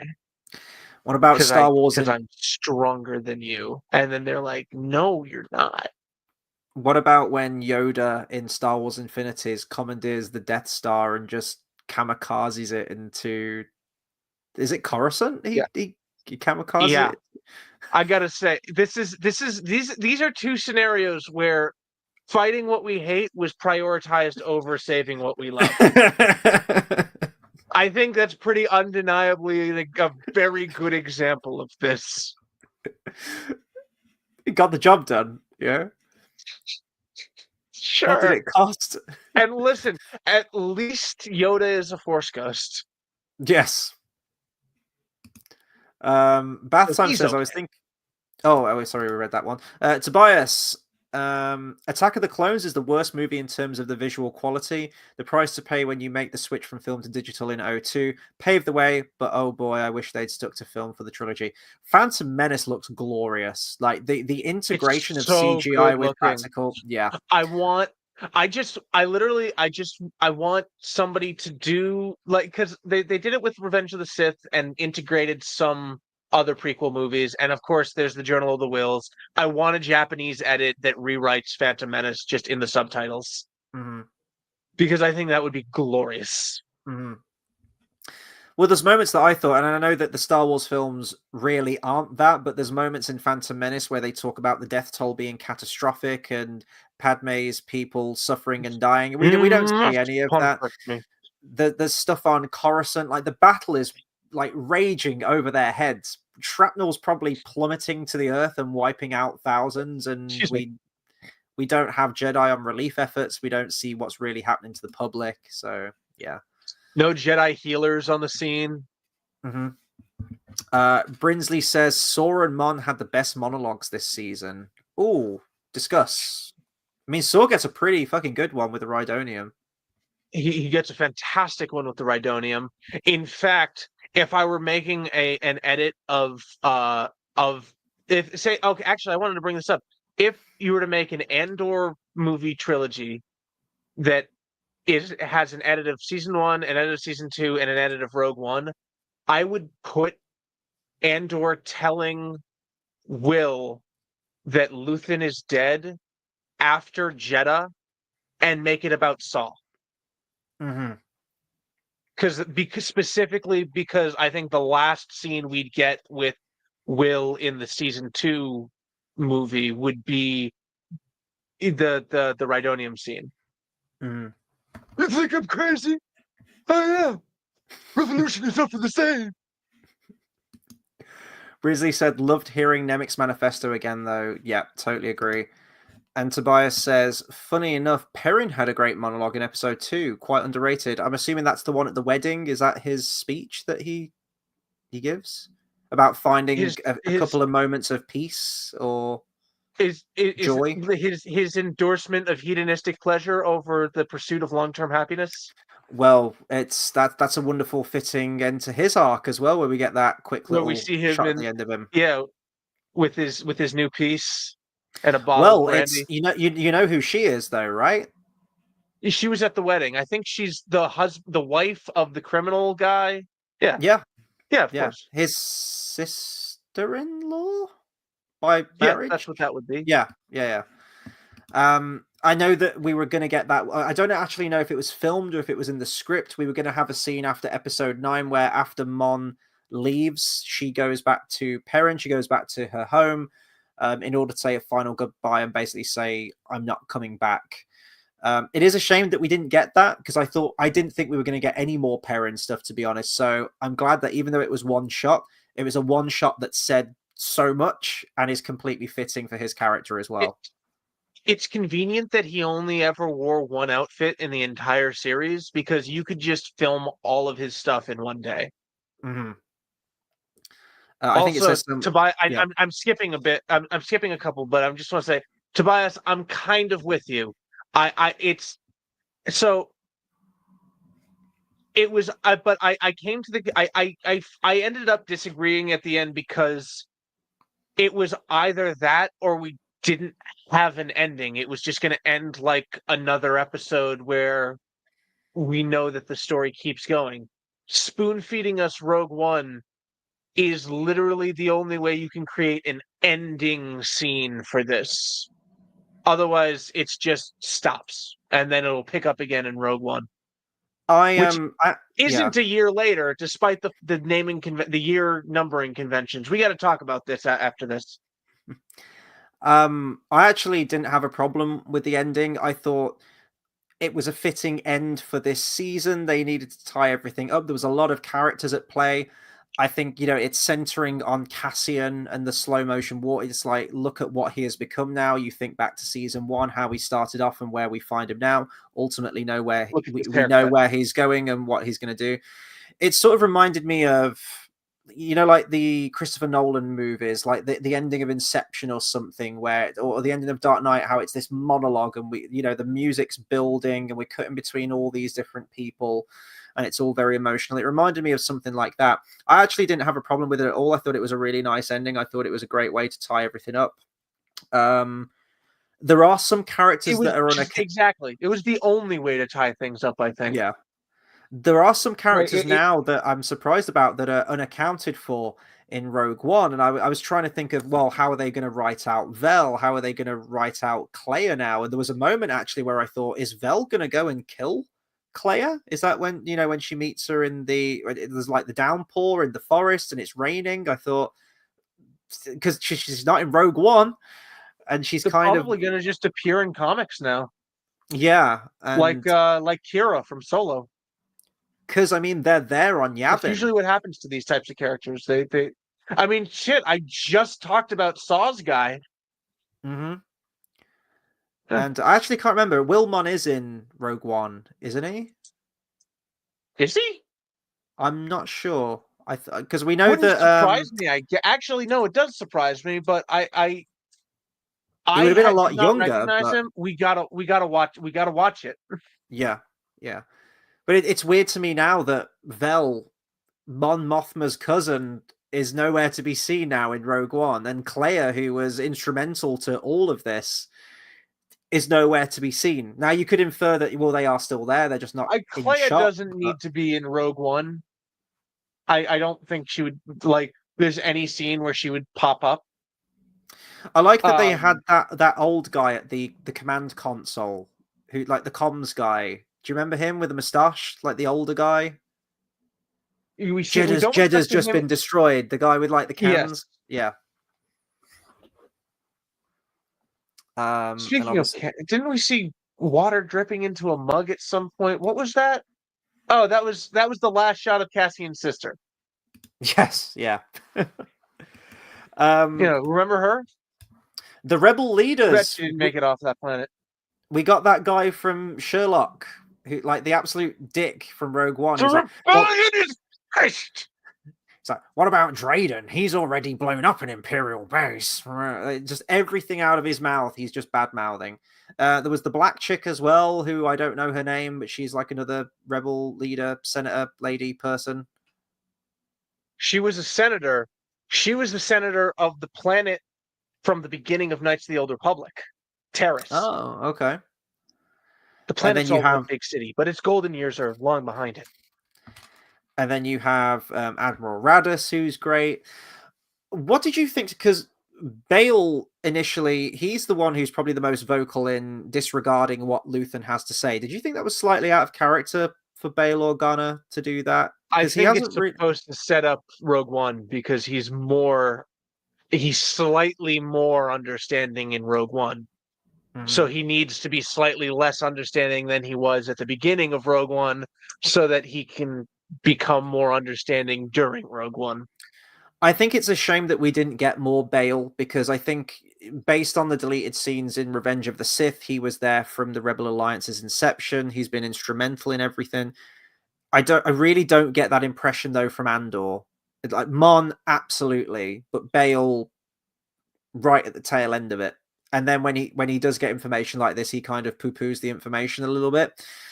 So Bale's presence in the rebellion is well established in the timeline at this point. It's just that he's not working with Luthen or Mon Mothma's people.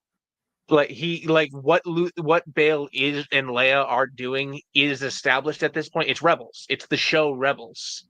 They literally, when they have to get Mon Mothma out of Coruscant, they're telling him like Bale has a ship waiting.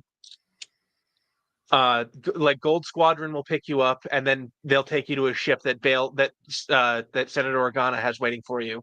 And of course that is the Ghost ship, because that's where that story is being told. That marker is already filled in. Yeah. Speaking of that episode, actually, I had one extra point. I was complaining last time about how Mon Mothma's speech doesn't line up with her speech in Rebels. I've listened to them back to back, and the thing is, she says the greatest threat to is Emperor Palpatine, and then the camera cuts, and that is all we see in Andor. In Rebels, her speech specifically is talking about the Emperor and the Emperor's corruption and the things that he's done, specifically mentioning Gorham. I would say it actually lines up fairly well to say that is what Mon Mothma says as soon as the camera cuts. JX, you constantly keep referring to it as Gorham. It's Gorman. Do I keep saying Gorham? Yes. What is Gorham? I think you should apologize. No. I was doing a Red Letter Media thing, in case you didn't know. He's like, rich. You constantly keep saying Chris Helmsworth. It's Hemsworth. Oh, yes. Okay. So did I keep saying Gorham? I thought you've mentioned it in a couple of episodes, but I haven't mentioned anything. But you mentioned it again. I was like, I'm going to be that guy who calls you out on it. I think part of my brain was like Gorham, home of the Gorman. Yeah. Okay. Yeah. But yeah, okay. Gorman. I was going to mention something. Yeah. Okay. I wanted to bring this up to you because I have seen this criticism, and I guess it was on my mind when I was watching it too. Luthen gets this information from Lonnie that the Emperor's energy plan has all been a front, and they're actually building a super weapon. They don't know what kind of weapon, but they're aware of a weapon. And Luthen dies to get this information across. Clea goes through everything to pass on the information as well. The Rebel Alliance are initially against it. I can't help but feel Luthen's death was sort of pointless and dying for that information, because not a couple of minutes later,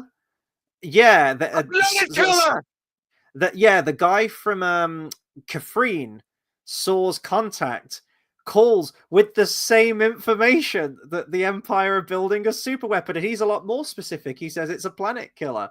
So what did Luthen and Lonnie yeah, die for? Yeah, I mean, it's kind of like that Land of the Dead reference I made earlier. Because you would imagine that the information that they passed on would be great. If you don't have that Kafrene scene, then fine. It's great. It gives them the first Or clue if the that Kafrene something's scene afoot. takes place a year later, like it should, if you know how numbers work.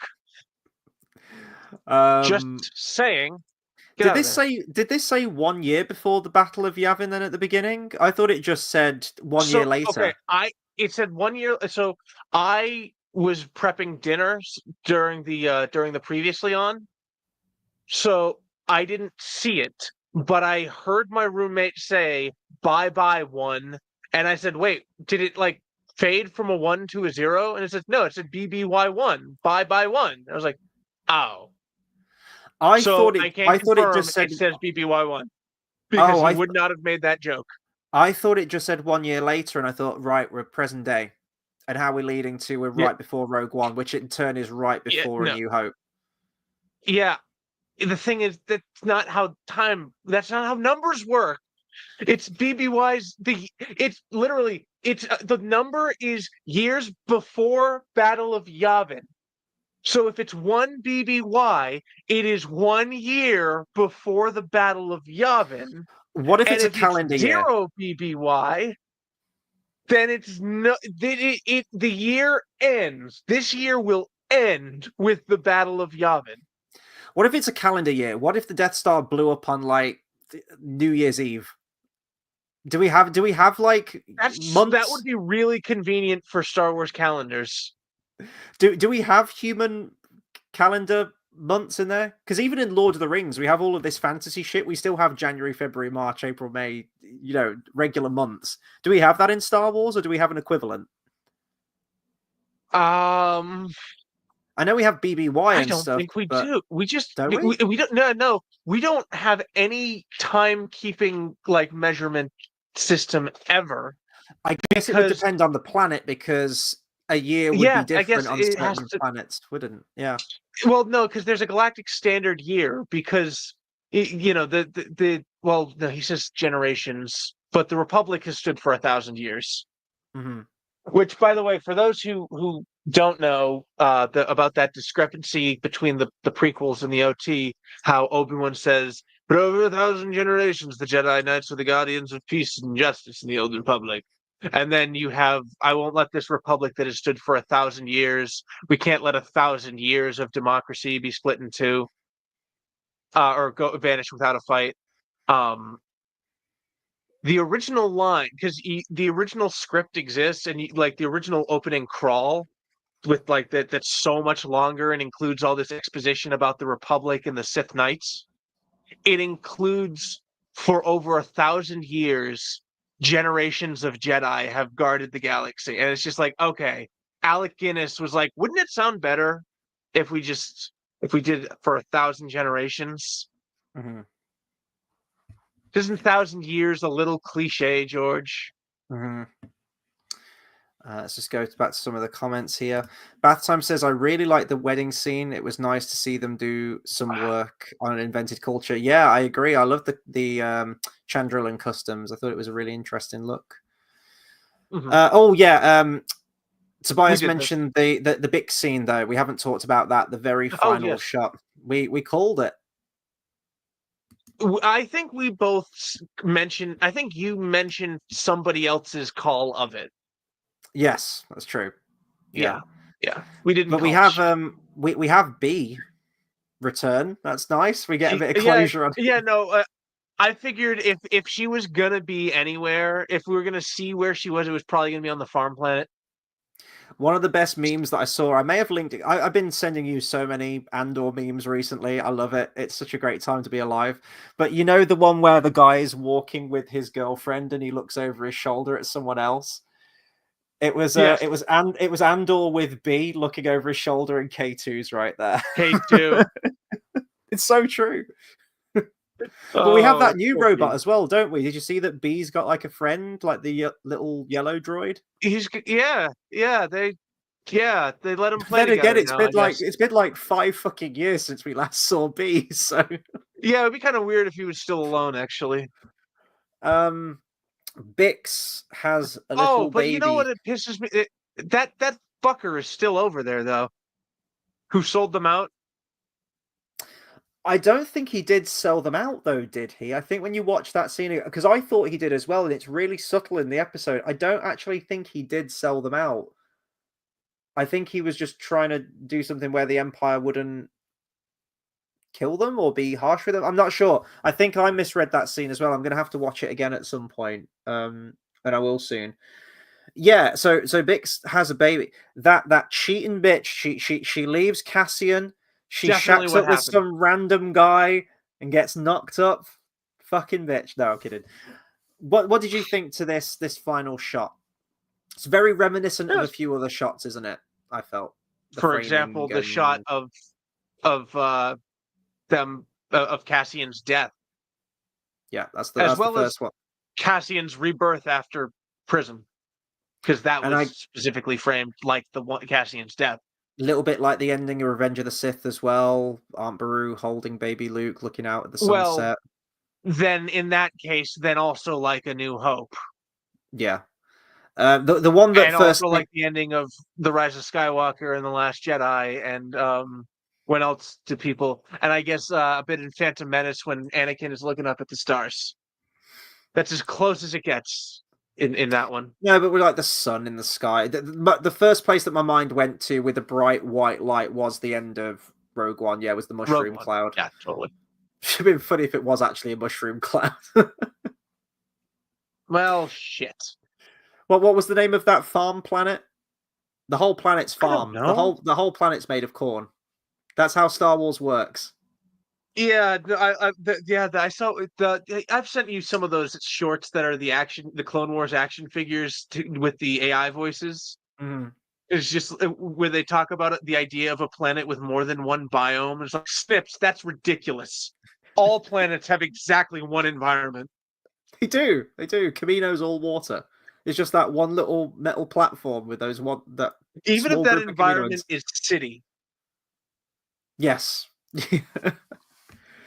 Let's just go back to a few comments here. So yeah, I guess it was nice to have some closure with the Bix stuff. It's like the whole legacy thing. I hope we don't get a spin-off like, oh, the child of Cassian Andor, and they're gonna be amazing and wear exactly the same Well, clothes.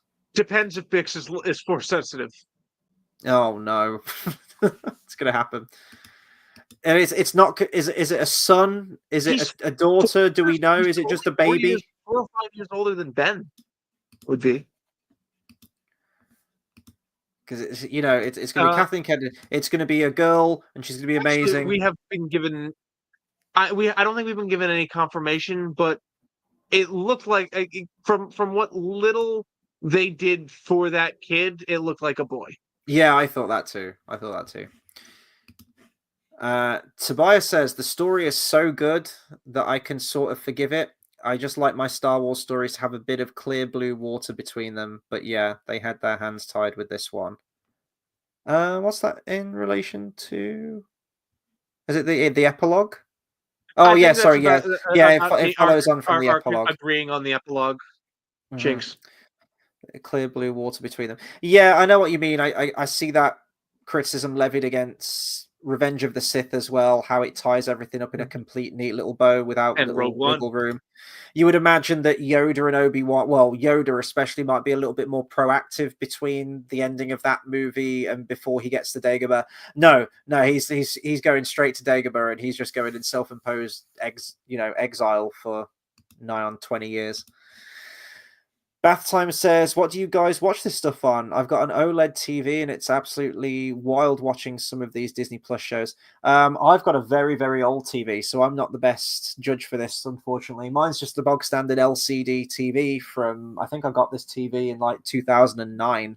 So it's fucking old. Yeah. It looks great even on that. So, yeah. And Bath Time says, I'd highly recommend one if you don't have one. It's ludicrous how Dolby Vision.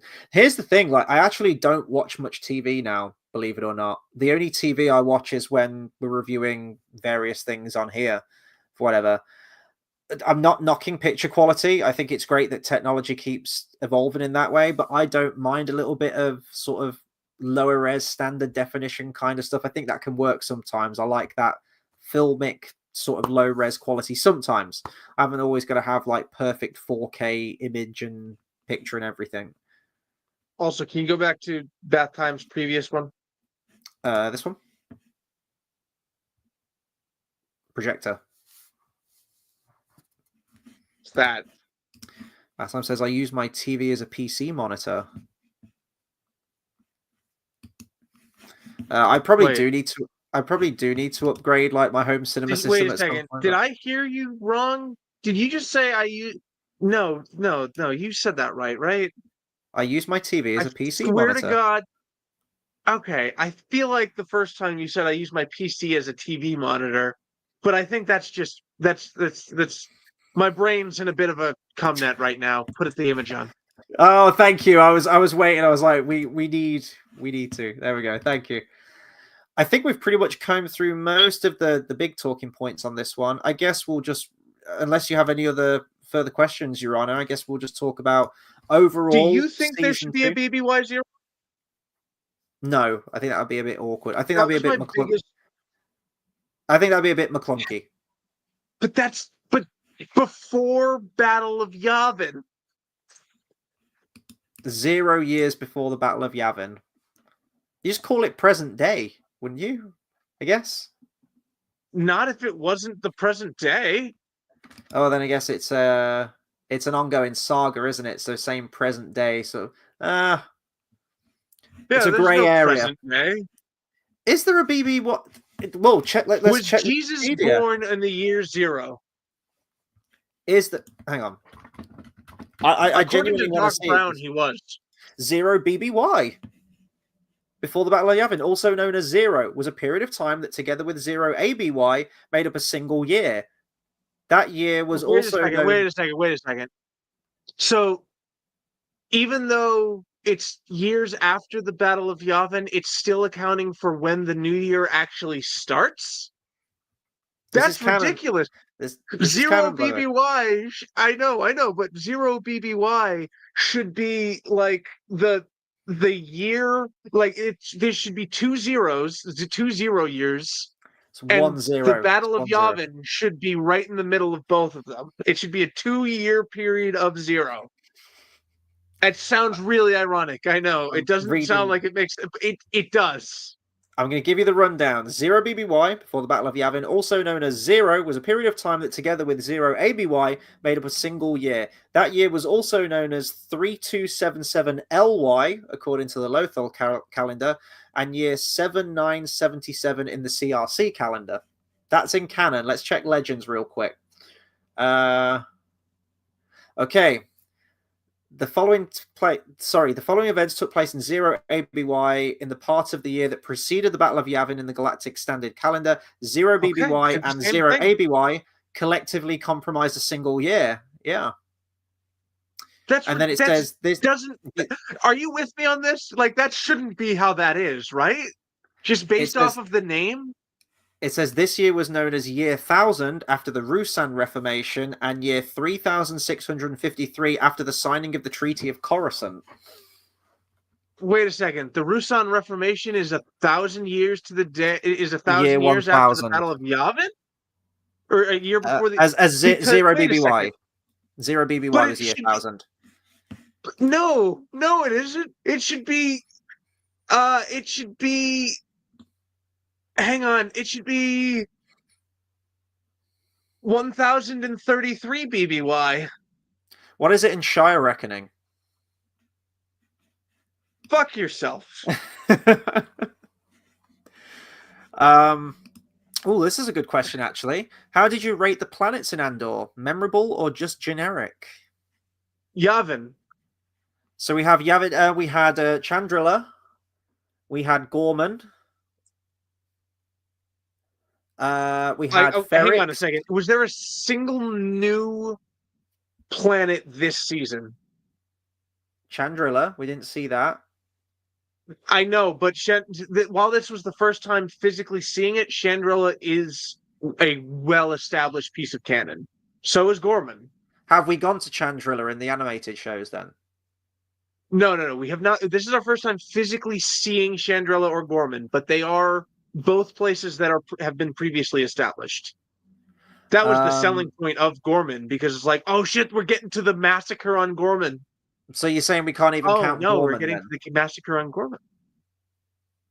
Yeah, but if we haven't seen it properly, I think that still counts as a new planet. Whether it's not new by name, it's new in terms of us actually seeing it.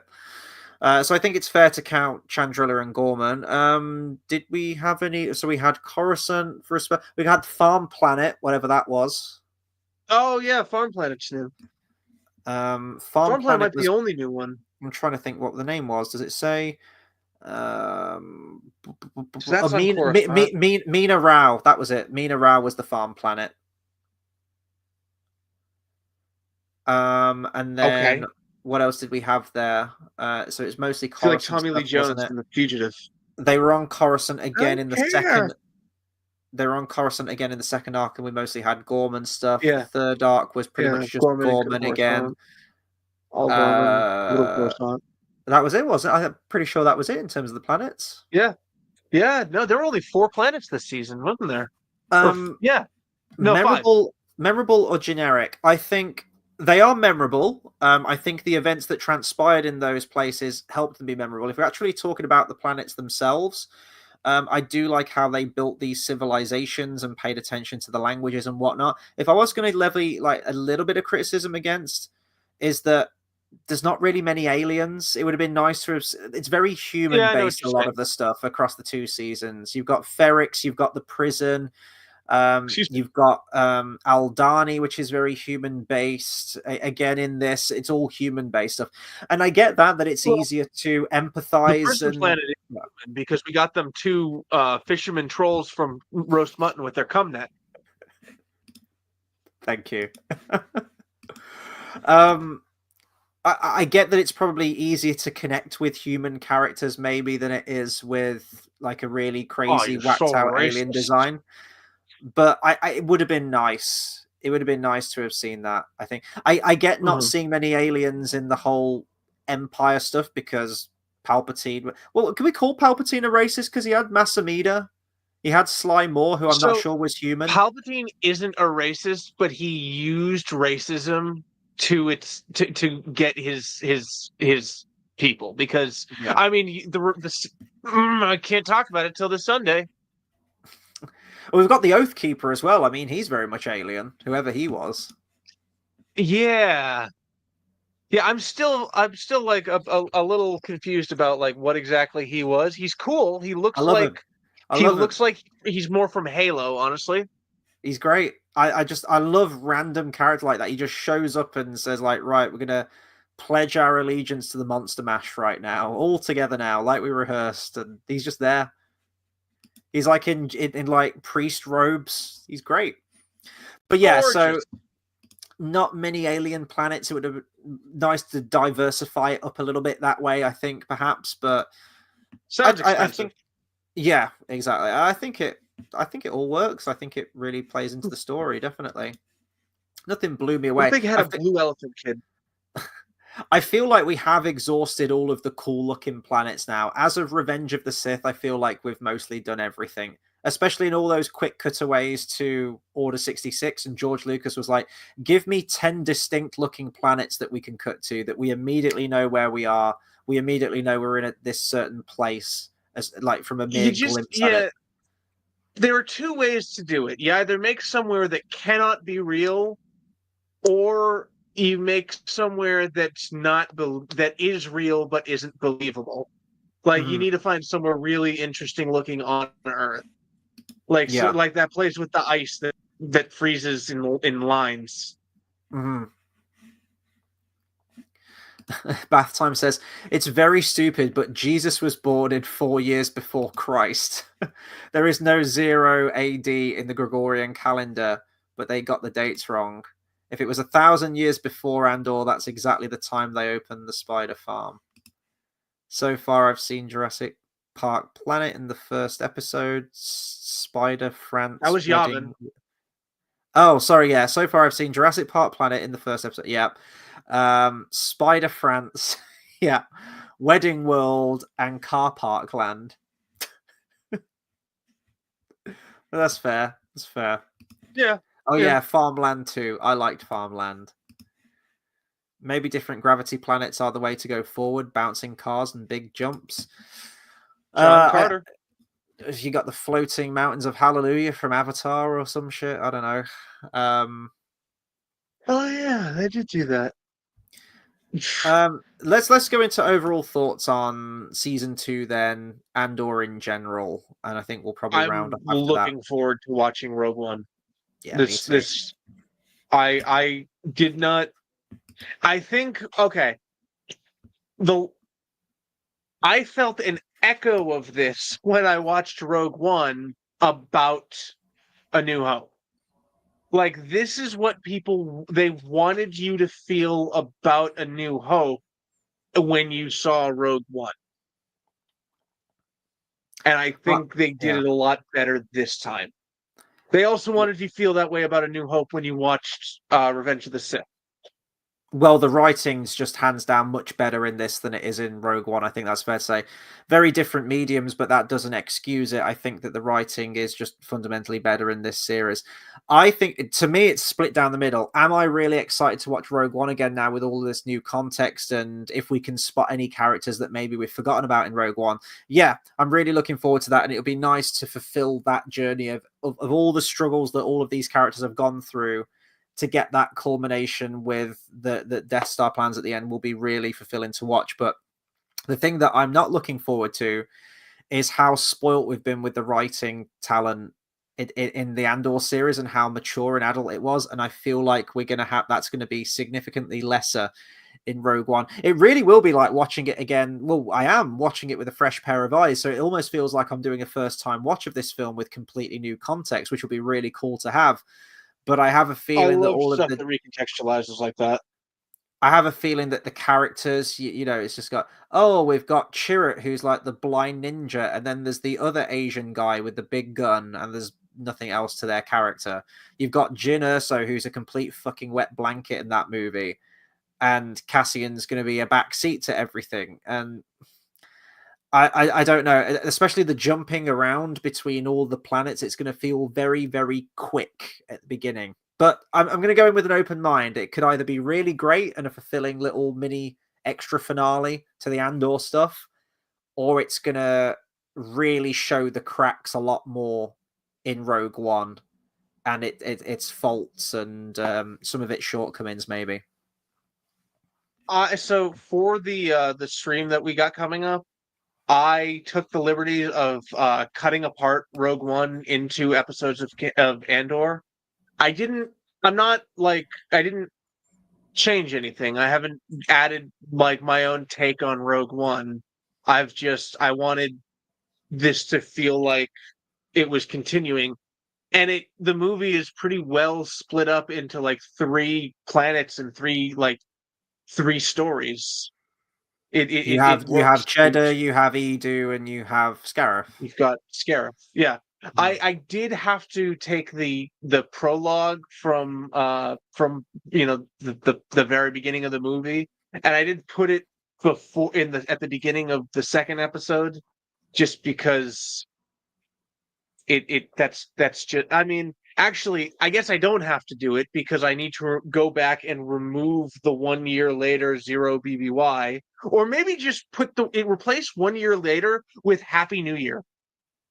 Like, just so you know, in the past 3 hours, the ball dropped in New York. It's New Year, and now we're in 0 BBY. Happy and that's going to last a couple hours because fuck you. Happy Empire Day, you Master Yoda. Dun dun dun dun dun dun dun. There was a bit you talked about Saw Gerrera finding young Jyn. The bit where Luthen finds young Clea, it was almost like the exact same shot. It was like, Clea, come, yeah. Let's see. Bathtime says, as I've said, I'm on episode 5 and I think it's wicked. I really like the choice to keep him away from Bix at the start and showed how much more capable he was than the other pirates because he could drive the TIE fighter and understood the 2 clutches or whatever. I mean, he didn't. He wasn't instructed to it was a drive big that deal TIE. because, like, in Aldani, he's like, I can fly anything, which I think lent to him learning how to fly it very well. But also, it does show us how fucking hard this new TIE is to fly. Well, it is until it isn't. He's bouncing around the fucking walls. He's getting shot at. He's crashing into mountains, and this thing's staying intact. And then all of a sudden, he's just a master at flying this thing. I mean, he was upside down for 2 days. Was he like Vader, where he just spins out of control at the end of New Hope? Honestly, I'm pretty sure that's what was fucking happening. Like, cause that's the only, because there is no upside down in space. There's no upside in space unless he's fucking spinning the whole time, I guess. That's a good trick. That poor man. Fuck off. Wait a minute. You've been flying around for 2 weeks trying to find a signal? Oh, you must smell like you must smell like feet wrapped in rubbery burnt bacon. Oh, I'm sorry. I thought my Dark Lord of the Sith could protect a thermal exhaust port that's only 2 meters wide. That thing wasn't even fully paid off yet. Do you have any idea what this is going to do to my credit? What the fuck, dude? So I'm at the bit of the novel. Two asthmatic ass back here, or I'm going to tell everybody what a whiny bitch you were about Padamame or Panda Bear, or whatever the crap her name was. Oh, jeez, he's crying. No, my favorite bit, I'm at this part of the novelization. He's fighting Yoda, and I just remember, so I threw the Senate at him. The whole Senate. True story. Oh, it's so funny. Fucking hell. Let's see. If I didn't know the ending to Andor, I'd assume he was going to replace Stellan Skarsgård and somehow get Bix killed in a sort of echo of Anakin and Padme. It shows how he's able to solve problems and is more capable. He does it again in Spider France, telling them how to operate, and shows his journey from the first series to being a season operative. Yeah, by the end of season 2, I really did gravitate towards Cassian's character a hell of a lot more than even I did at the beginning of season 2. For me, I think season 2 is an absolute triumph in many regards, and I don't like the first 3 episodes. I will disagree with you there, Bath Time. Maybe on a rewatch I'll appreciate it a lot more, but I do feel like we could have still got over that information in a much more interesting way than what we got. I feel like it did drag its feet a little bit in those first 3, and which is a shame because they were having to try and rush through all of this. I think to take 5 seasons and condense it down into 1, I think they did a masterful job. And whilst it would have been nice to have 5 full seasons fleshing all of this stuff out, maybe... And no spin-offs. Maybe in my mind, 5 seasons, if they could have maintained this quality, that's where it's all conjecture. It could have dropped off a cliff. It could have become compromised. Disney could have thrown some notes at it. I'm glad we got the 2 seasons that we got, and I think even with the restructure in season 2, I think it still works very well. And to me, the highest highs of Andor, both seasons put together, the highest highs can be found in season 2, and there's some really, really good, interesting character stuff. Some of the most emotionally impactful TV I've watched since ever with the Gorman stuff. And I think they did stick the landing. I was really worried. I'm always worried for season finales of TV shows because you can probably count on one hand, less than one hand, how many TV shows, ongoing TV shows, have a really good conclusive ending. And would I have done a few things differently maybe in the ending of this? Perhaps, but I think it still hits everything that it needed to. Wait, hold on. That didn't make sense. You can probably count on one hand how many ongoing TV shows have a good conclusive ending.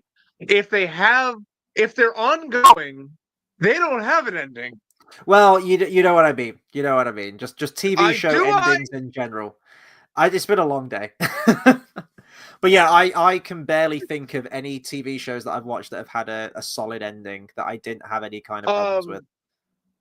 Oh, didn't have any problems with, because it's hard to find a problemless ending. Although one show, two shows that are also one show stuck the landing on its finale twice. What's that? Is that you talking What? about Better Call Saul and Breaking Bad or something? Yeah. I'm gonna need to watch Breaking Bad again. I remember loving Ozymandias, and then just the other episode just kind of petered out, and I just really didn't give a shit about it after that. I might need to watch it again with new context. Ozymandias is a great episode.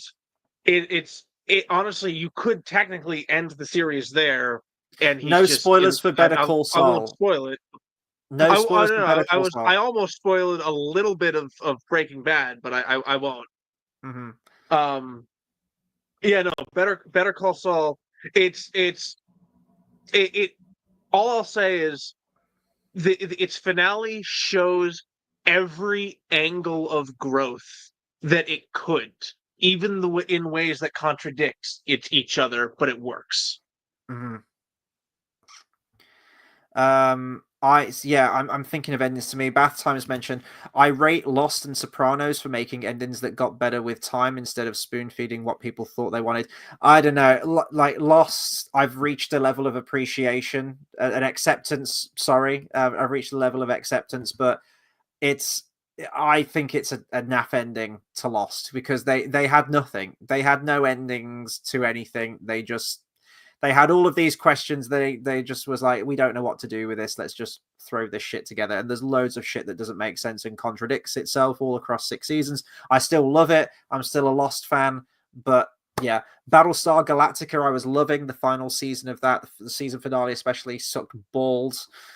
Game of Thrones speaks for itself. For like 3 things. Yeah, they're very few and far between, aren't they? Is what I'm getting at. I think Battlestar Galactica had a very. I was very satisfied with the ending, except I think a couple things just kind of were like, oh, we need to end this now. I'm looking at how they handled.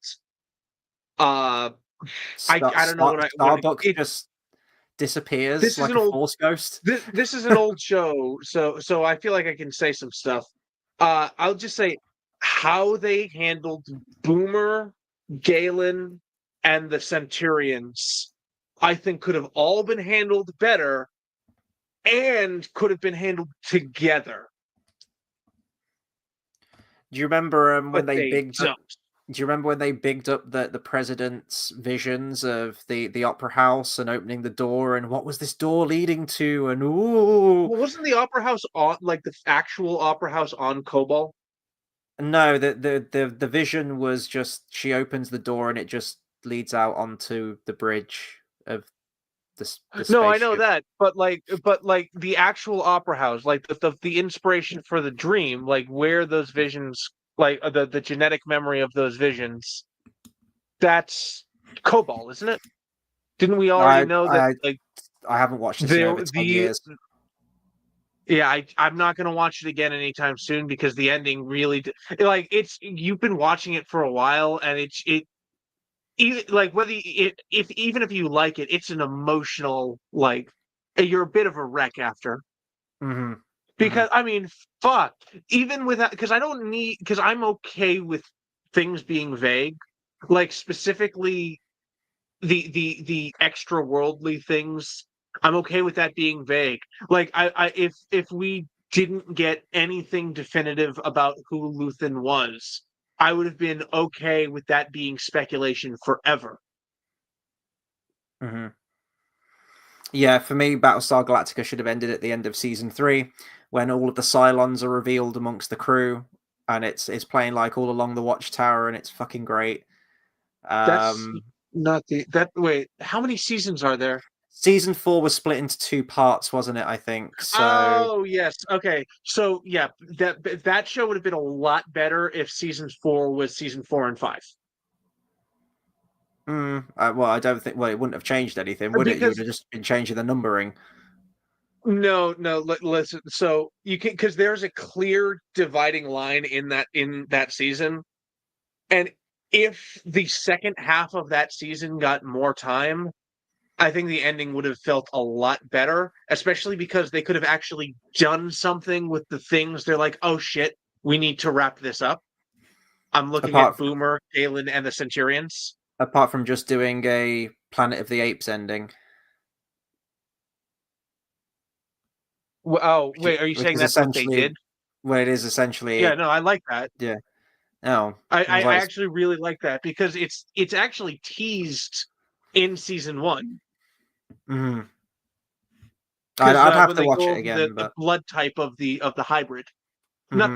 the hybrid is the old computer that's also a Cylon constructed Mm-hmm. with actual human parts, which is horrifying. Mm-hmm. No, the Hera, the kid of both of them, they Yes, go over I'm like aware. he has no blood type. This is human blood, and this is Cylon blood, and because of that, its stem cells are going to actually be like more compatible with our with, and it's like, wait a second, humans, and then you have two different brands of Cylon, blood type O, blood type A, blood type B. Mm-hmm.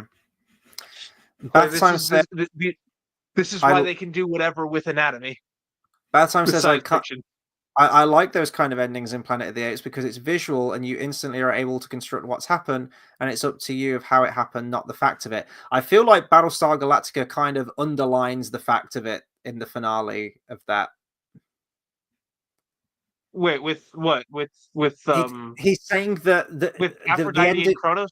the ending of Planet of the Apes is very visual. That image of the Statue of Liberty, it's very, very iconic. It's been parodied loads. You get it all from a visual. Whereas he's saying, rather than the actual fact of it and just talking about it loads, I feel like Battlestar Galactica underlines it again, and puts a period mark at the end of that ending. I mean, tell that to no. It's very much an ellipses at the end of that ending because uh you've literally got the two biggest mysteries of the show still being mysteries, and then asking, so what do you think's going to happen this time? Anyway, that's been our review on Battlestar Galactica. Right, let's bring it back to Andor. Right, I've said Fucking beautiful ending, I've said honestly. yeah. It really takes it out of you. I love this. This was absolutely just a joy. It's a show that's really, really grew on me, and I'm still thinking about some of those scenes from Gorman from last week and things like that. It has stayed with me. I love that it's bolstered these characters and bolstered this world, not just for Rogue One, which would be interesting to rewatch. And of course, we're going to be talking about that next Thursday. But even the OT for me, it's made the Empire terrifying and threatening. And I think that if you do watch Rogue One and then decide to even go into episode 4 after that, I think it's just going to make the ending of that even more wholesome and worthwhile with the eventual destruction of the Death Star.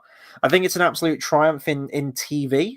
And I think it is a absolute anomaly in Disney Star Wars how this came about. I'm so grateful that we just got 2 seasons out of it. Would it have been nice to have had more? Sure, but I'm glad that we have this. We are going to go back to our regular scheduled programming now of absolute slop for the next decade plus, and the Filoni-verse, and Mando and Grogu, and the Ryan Gosling Starfighter movie, and potentially the Rey movie. And what a time! And Ahsoka season 2. What a time to be alive! It feels so great. So Wait, this isn't was a bit Ahsoka season 2 a movie? Isn't that Heir to the Empire, or is that going to be the season 3? probably season 3, I guess, if they do a culmination. Timing wise, that makes much more sense. Because otherwise, we'd get Mando and Grogu, and then Heir to the Empire same year. Do you imagine if Tony Gilroy had written for Thrawn instead of Filoni writing for Thrawn? How he was just a complete pushmuck and he just failed at everything and tried to cope his way through everything. Ah, yes, I intended for me to lose this battle. It was all part of my master plan, see? It's a chance for me to get close to Ahsoka. Then Ahsoka gets in and kills all of his troops. Ah, yes, it was all a distraction. And you see, I have actually a horde I of feel like he zombies. makes it pretty clear at the beginning of that he's like, the plan is not to kill Ahsoka. He's so incompetent all the way through that. He is like everything hinged on Thrawn, that he was going to be in this and live action Thrawn, and let's see what you do with him. And he was just a fucking buffoon. Like, he was the most least threatening character ever the most least threatening. Interesting. The least threatening character ever. I thought he was fucking dreadful. I hated that fucking series, and I hate that we're going to have to go back to it. But we will be going back to it when it comes out. Can't wait. So, has this changed anything with Star Wars for me? It was nice to sort of ride the coattails of this a little bit and have something to look forward to, and proof that audiences aren't tired of Star Wars. We're tired of bad Star Wars, and we've got a lot of fucking bad Star Wars. And I know some people that have actively refused to watch this because the damage that has been done, and they're like, I don't care if this is great, if this is meant to be amazing, if this is one of the best things that's ever happened to it. People have jumped ship. People have, and if people feel that way, that's on them. I would recommend people to watch Andor. I think it's incredible stuff. It is a slow burn, so I can understand why some people might not be completely a-okay with it. But if you trust in the process and stick with it where it leads to, it is some of the most fulfilling TV that I've watched in a long, long time. But it's not going to change anything. This has changed nothing. It's been nice, and I'm grateful we have it. You're But right. this has changed absolutely nothing. So You're right. It's changed nothing. Star Wars is, as it always has been, mostly enjoyably mediocre, and then it hits these amazing peaks. yeah. I just know Disney. They're not going to look at this and go, "Oh, hang on, Star Wars. maybe if we put some actual effort into our writing team and our directors, and we don't hire Omi Obey Chinoy, who's just an activist purely because that's just what we want. We don't want someone who's capable at making a good Star Wars story. We're picking someone based on a certain political agenda or whatever message we're trying to push at the time." If we actually do care about character I and wish it would story, push more messages. no, These no. stories aren't political enough. Like I mean, Andor's so amazingly political. I love it. I feel, yeah, I they're think we gonna. could have even. I think it even could have gotten more heavier handed, especially with Gorman. I caught myself there. I almost said Gorham. I think Gorham was a teacher I had, Mr. Gorham. Was he French? I don't know what he taught. Was he space Uh, French? no. I had French was Reardon, Gervais, Carvalho. Oh shit! Who was my college professor who taught French? I don't. I don't know. I genuinely I have no idea what Mr. Gorman. Fuck it. Anyway, no, but I like I said, I think the political references and it could have been a lot more heavy handed on Gorman, but even still, it was plenty, and I loved it. It was nice to see Star Wars be political again. Bath Time says, "Do you think Andor could have worked as a film trilogy, etc., or TV was the perfect format for it, considering the state of Star Wars?" I think TV Well, was absolutely yes, the it perfect answered it. format. Yeah, yes to both. I think it could have worked, and yes, TV is the perfect format for what they did. I think Rogue One would have been better as a TV series. I think it would have been much better as a TV series, especially in hindsight now that we have Andor. I think Rogue One is, especially with the amount of characters that we have in Rogue One and this team, I think it is almost designed for TV. And I think in a post Solo world where it was the first Star Wars film to lose money and be a flop at the box office, and then they shifted their focus from film to TV, I think that's when we would have had something like a Rogue One in TV format. Hopefully with good writing. That would have been nice if we'd have had Tony Gilroy on board as well. Bath Time says, "It is absolutely wild watching Andor and then remembering the zombie stormtroopers and Thrawn." Yeah, I know. And the fucking space whales and the world between worlds. So while all this Andor shit's going on, like Ahsoka's going to be traveling through the fucking world between worlds, and yeah. Batsheim says, "It could, to be fair, have elevated Rogue One, and the films do need a win at the moment." That's the fucking understatement of the century. And we ain't going to get it Actually, with Mandalorian and Grogu. That's for damn sure. speaking of Ahsoka, of new Ahsoka and Andor, so it seems like they've been nailing their recasts.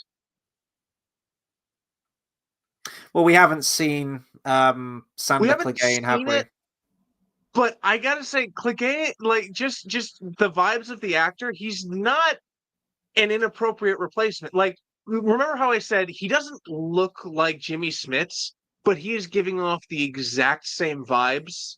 Mm-hmm. I get the exactly same vibes from Clegane as Richard Grant. No, shit, who died? I can't remember his name either, I must admit, which is really bad. But yeah, I know who I you think mean. it's Richard something. I know I feel that. Balin Skull is the name of the character. That's such a fucking Yeah, nothing burger of a character, and that's the or was it someone Stevens was his name? Ray Stevens. That's it. That character was such a nothing burger of a character. There was shreds where I'm like, okay, let's explain some. Oh no, no, we really need to see Ahsoka fight some witches and some fucking zombies.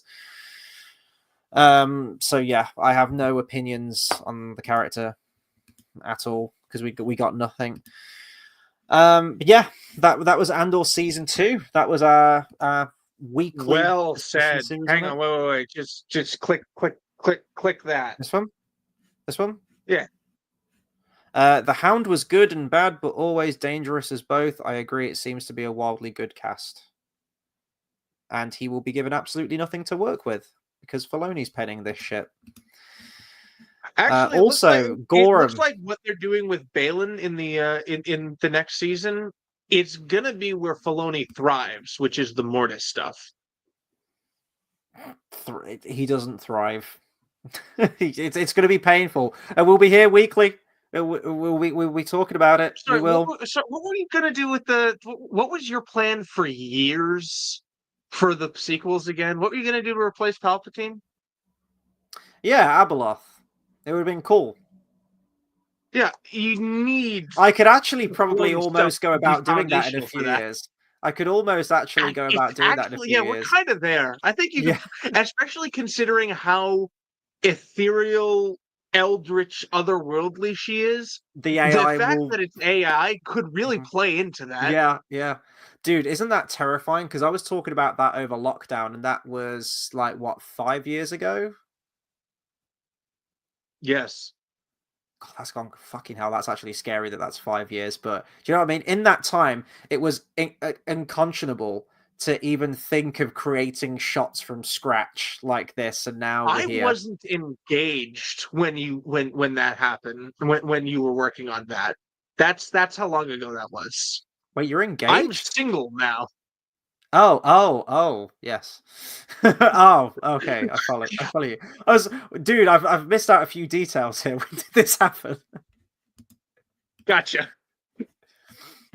That's what they said to Andor right there when they shot him with a cum net. Uh, right. Anyway, Star Wars stuff. We will be back. Well, actually, we'll be back sooner than Thursday. We will be back this Sunday. Someday. It is a day shy, I think, of the 20th anniversary of Revenge of the Sith, but schedules few being what hours, they are. yeah. Yeah. But Actually, wait, it's Sunday. We're probably going to do it earlier. we've talked about Revenge of the Sith on the channel. I have 2 videos already with Dale where we've watched the film twice in the space of a year. There's the 4DX experience from a couple of weeks ago, and then we did all the Star Wars movies actually last year. So I wanted to do something a bit different because there was no point in just watching the film again and talking about it again and talking about all the same talking points. We decided that it'd be a cool idea to do a bit of a compare and contrast of the novelization. I'm still super new to all of the Star Wars books and expanded universe. I can't get it. I've read Plagueis, and now I've almost finished the Revenge of the Sith novelization. So it's based on the early scripts by George Lucas, and we're going to be comparing and contrasting. There's some extended scenes, some new scenes, new context and stuff that the films do better, and stuff that the novelization does a lot better too. So we're just going to have an open discussion about it, really. And it's going to be really fun. I'm not gonna elaborate until Sunday. But speaking of the Plagueis novel, did you notice? Did I notice? You didn't notice? I didn't know.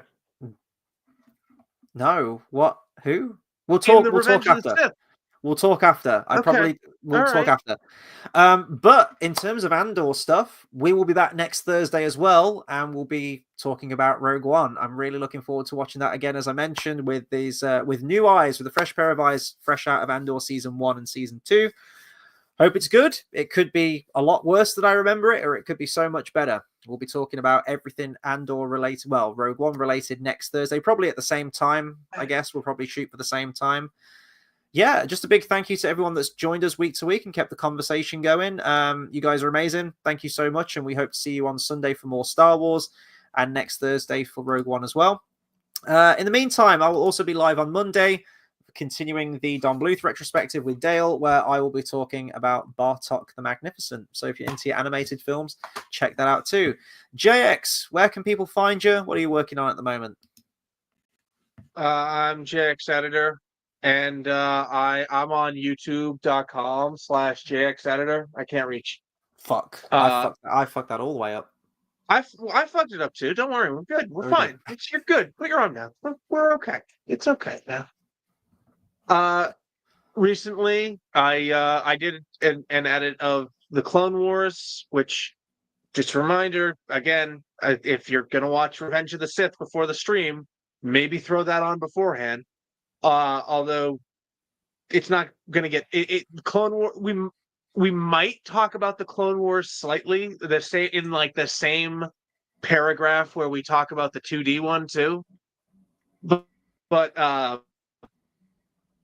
expect much on in the way of that topic though. However, if you just want something to watch to add to your Star Wars marathon, so you don't have to watch a whole fucking TV show between between 2 and 3, then this seems a good way to a good thing to do there. Yeah, absolutely. Head on over there, give him a subscribe. In the meantime, as well, let us know your thoughts on Andor. If you're catching up with it, I know some people haven't quite finished the season yet, and some people have jumped ship midway through and might jump back. So do comment afterwards and let us know what you thought of it overall. And please do consider subscribing to this channel as well for more movie reviews, discussions, and live streams. I promise new movies are coming. I'm also going to be reviewing the new Mission Impossible film next week on Tuesday. That's the Final Reckoning. And then there's a new Karate Kid movie out at the end of the month, which I'll be seeing. So I'll be doing a review on that too. So stuff and things are happening with the channel. Did you see this new Irish black vampire movie with Michael B. Jordan? No, wait, with who? Wait, who's in it again? I didn't see it, but my friend saw it. I haven't seen it. No, not yet. I think I know which one you're talking about. Right. There's an Irish song he really likes that was in it, and he lost his shit. Sinners. Sinners there is we the go. one. No, I haven't watched that yet. There is a horror movie coming out though called Weapons, which looks very, very cool. It looks like a Twilight Zone type episode. Terrible. It is, but my god! You just said Twilight Zone, and it reminded me of a horrible connection I made. Go on. Remember when Krennic says, "Say the word, Death Star"? I couldn't not think about the scene in Twilight when she's like, "How old are you? 17? How long have you been 17?" And he's like, hundreds of years or something. And he's like, "You say it." Fuck off. I hate that scene was polluted by that. Or he does a jump scare moment from The Dark Knight with Harvey Dent where he's like, "Say it. Say it!" You're like, holy shit. Scared the fuck out of me. Anyway, let's round off there. Thank you again to everyone who tuned in tonight. We will be back with more Star Wars stuff, I promise. We'll catch you on the next stream. See you, everyone. Salut.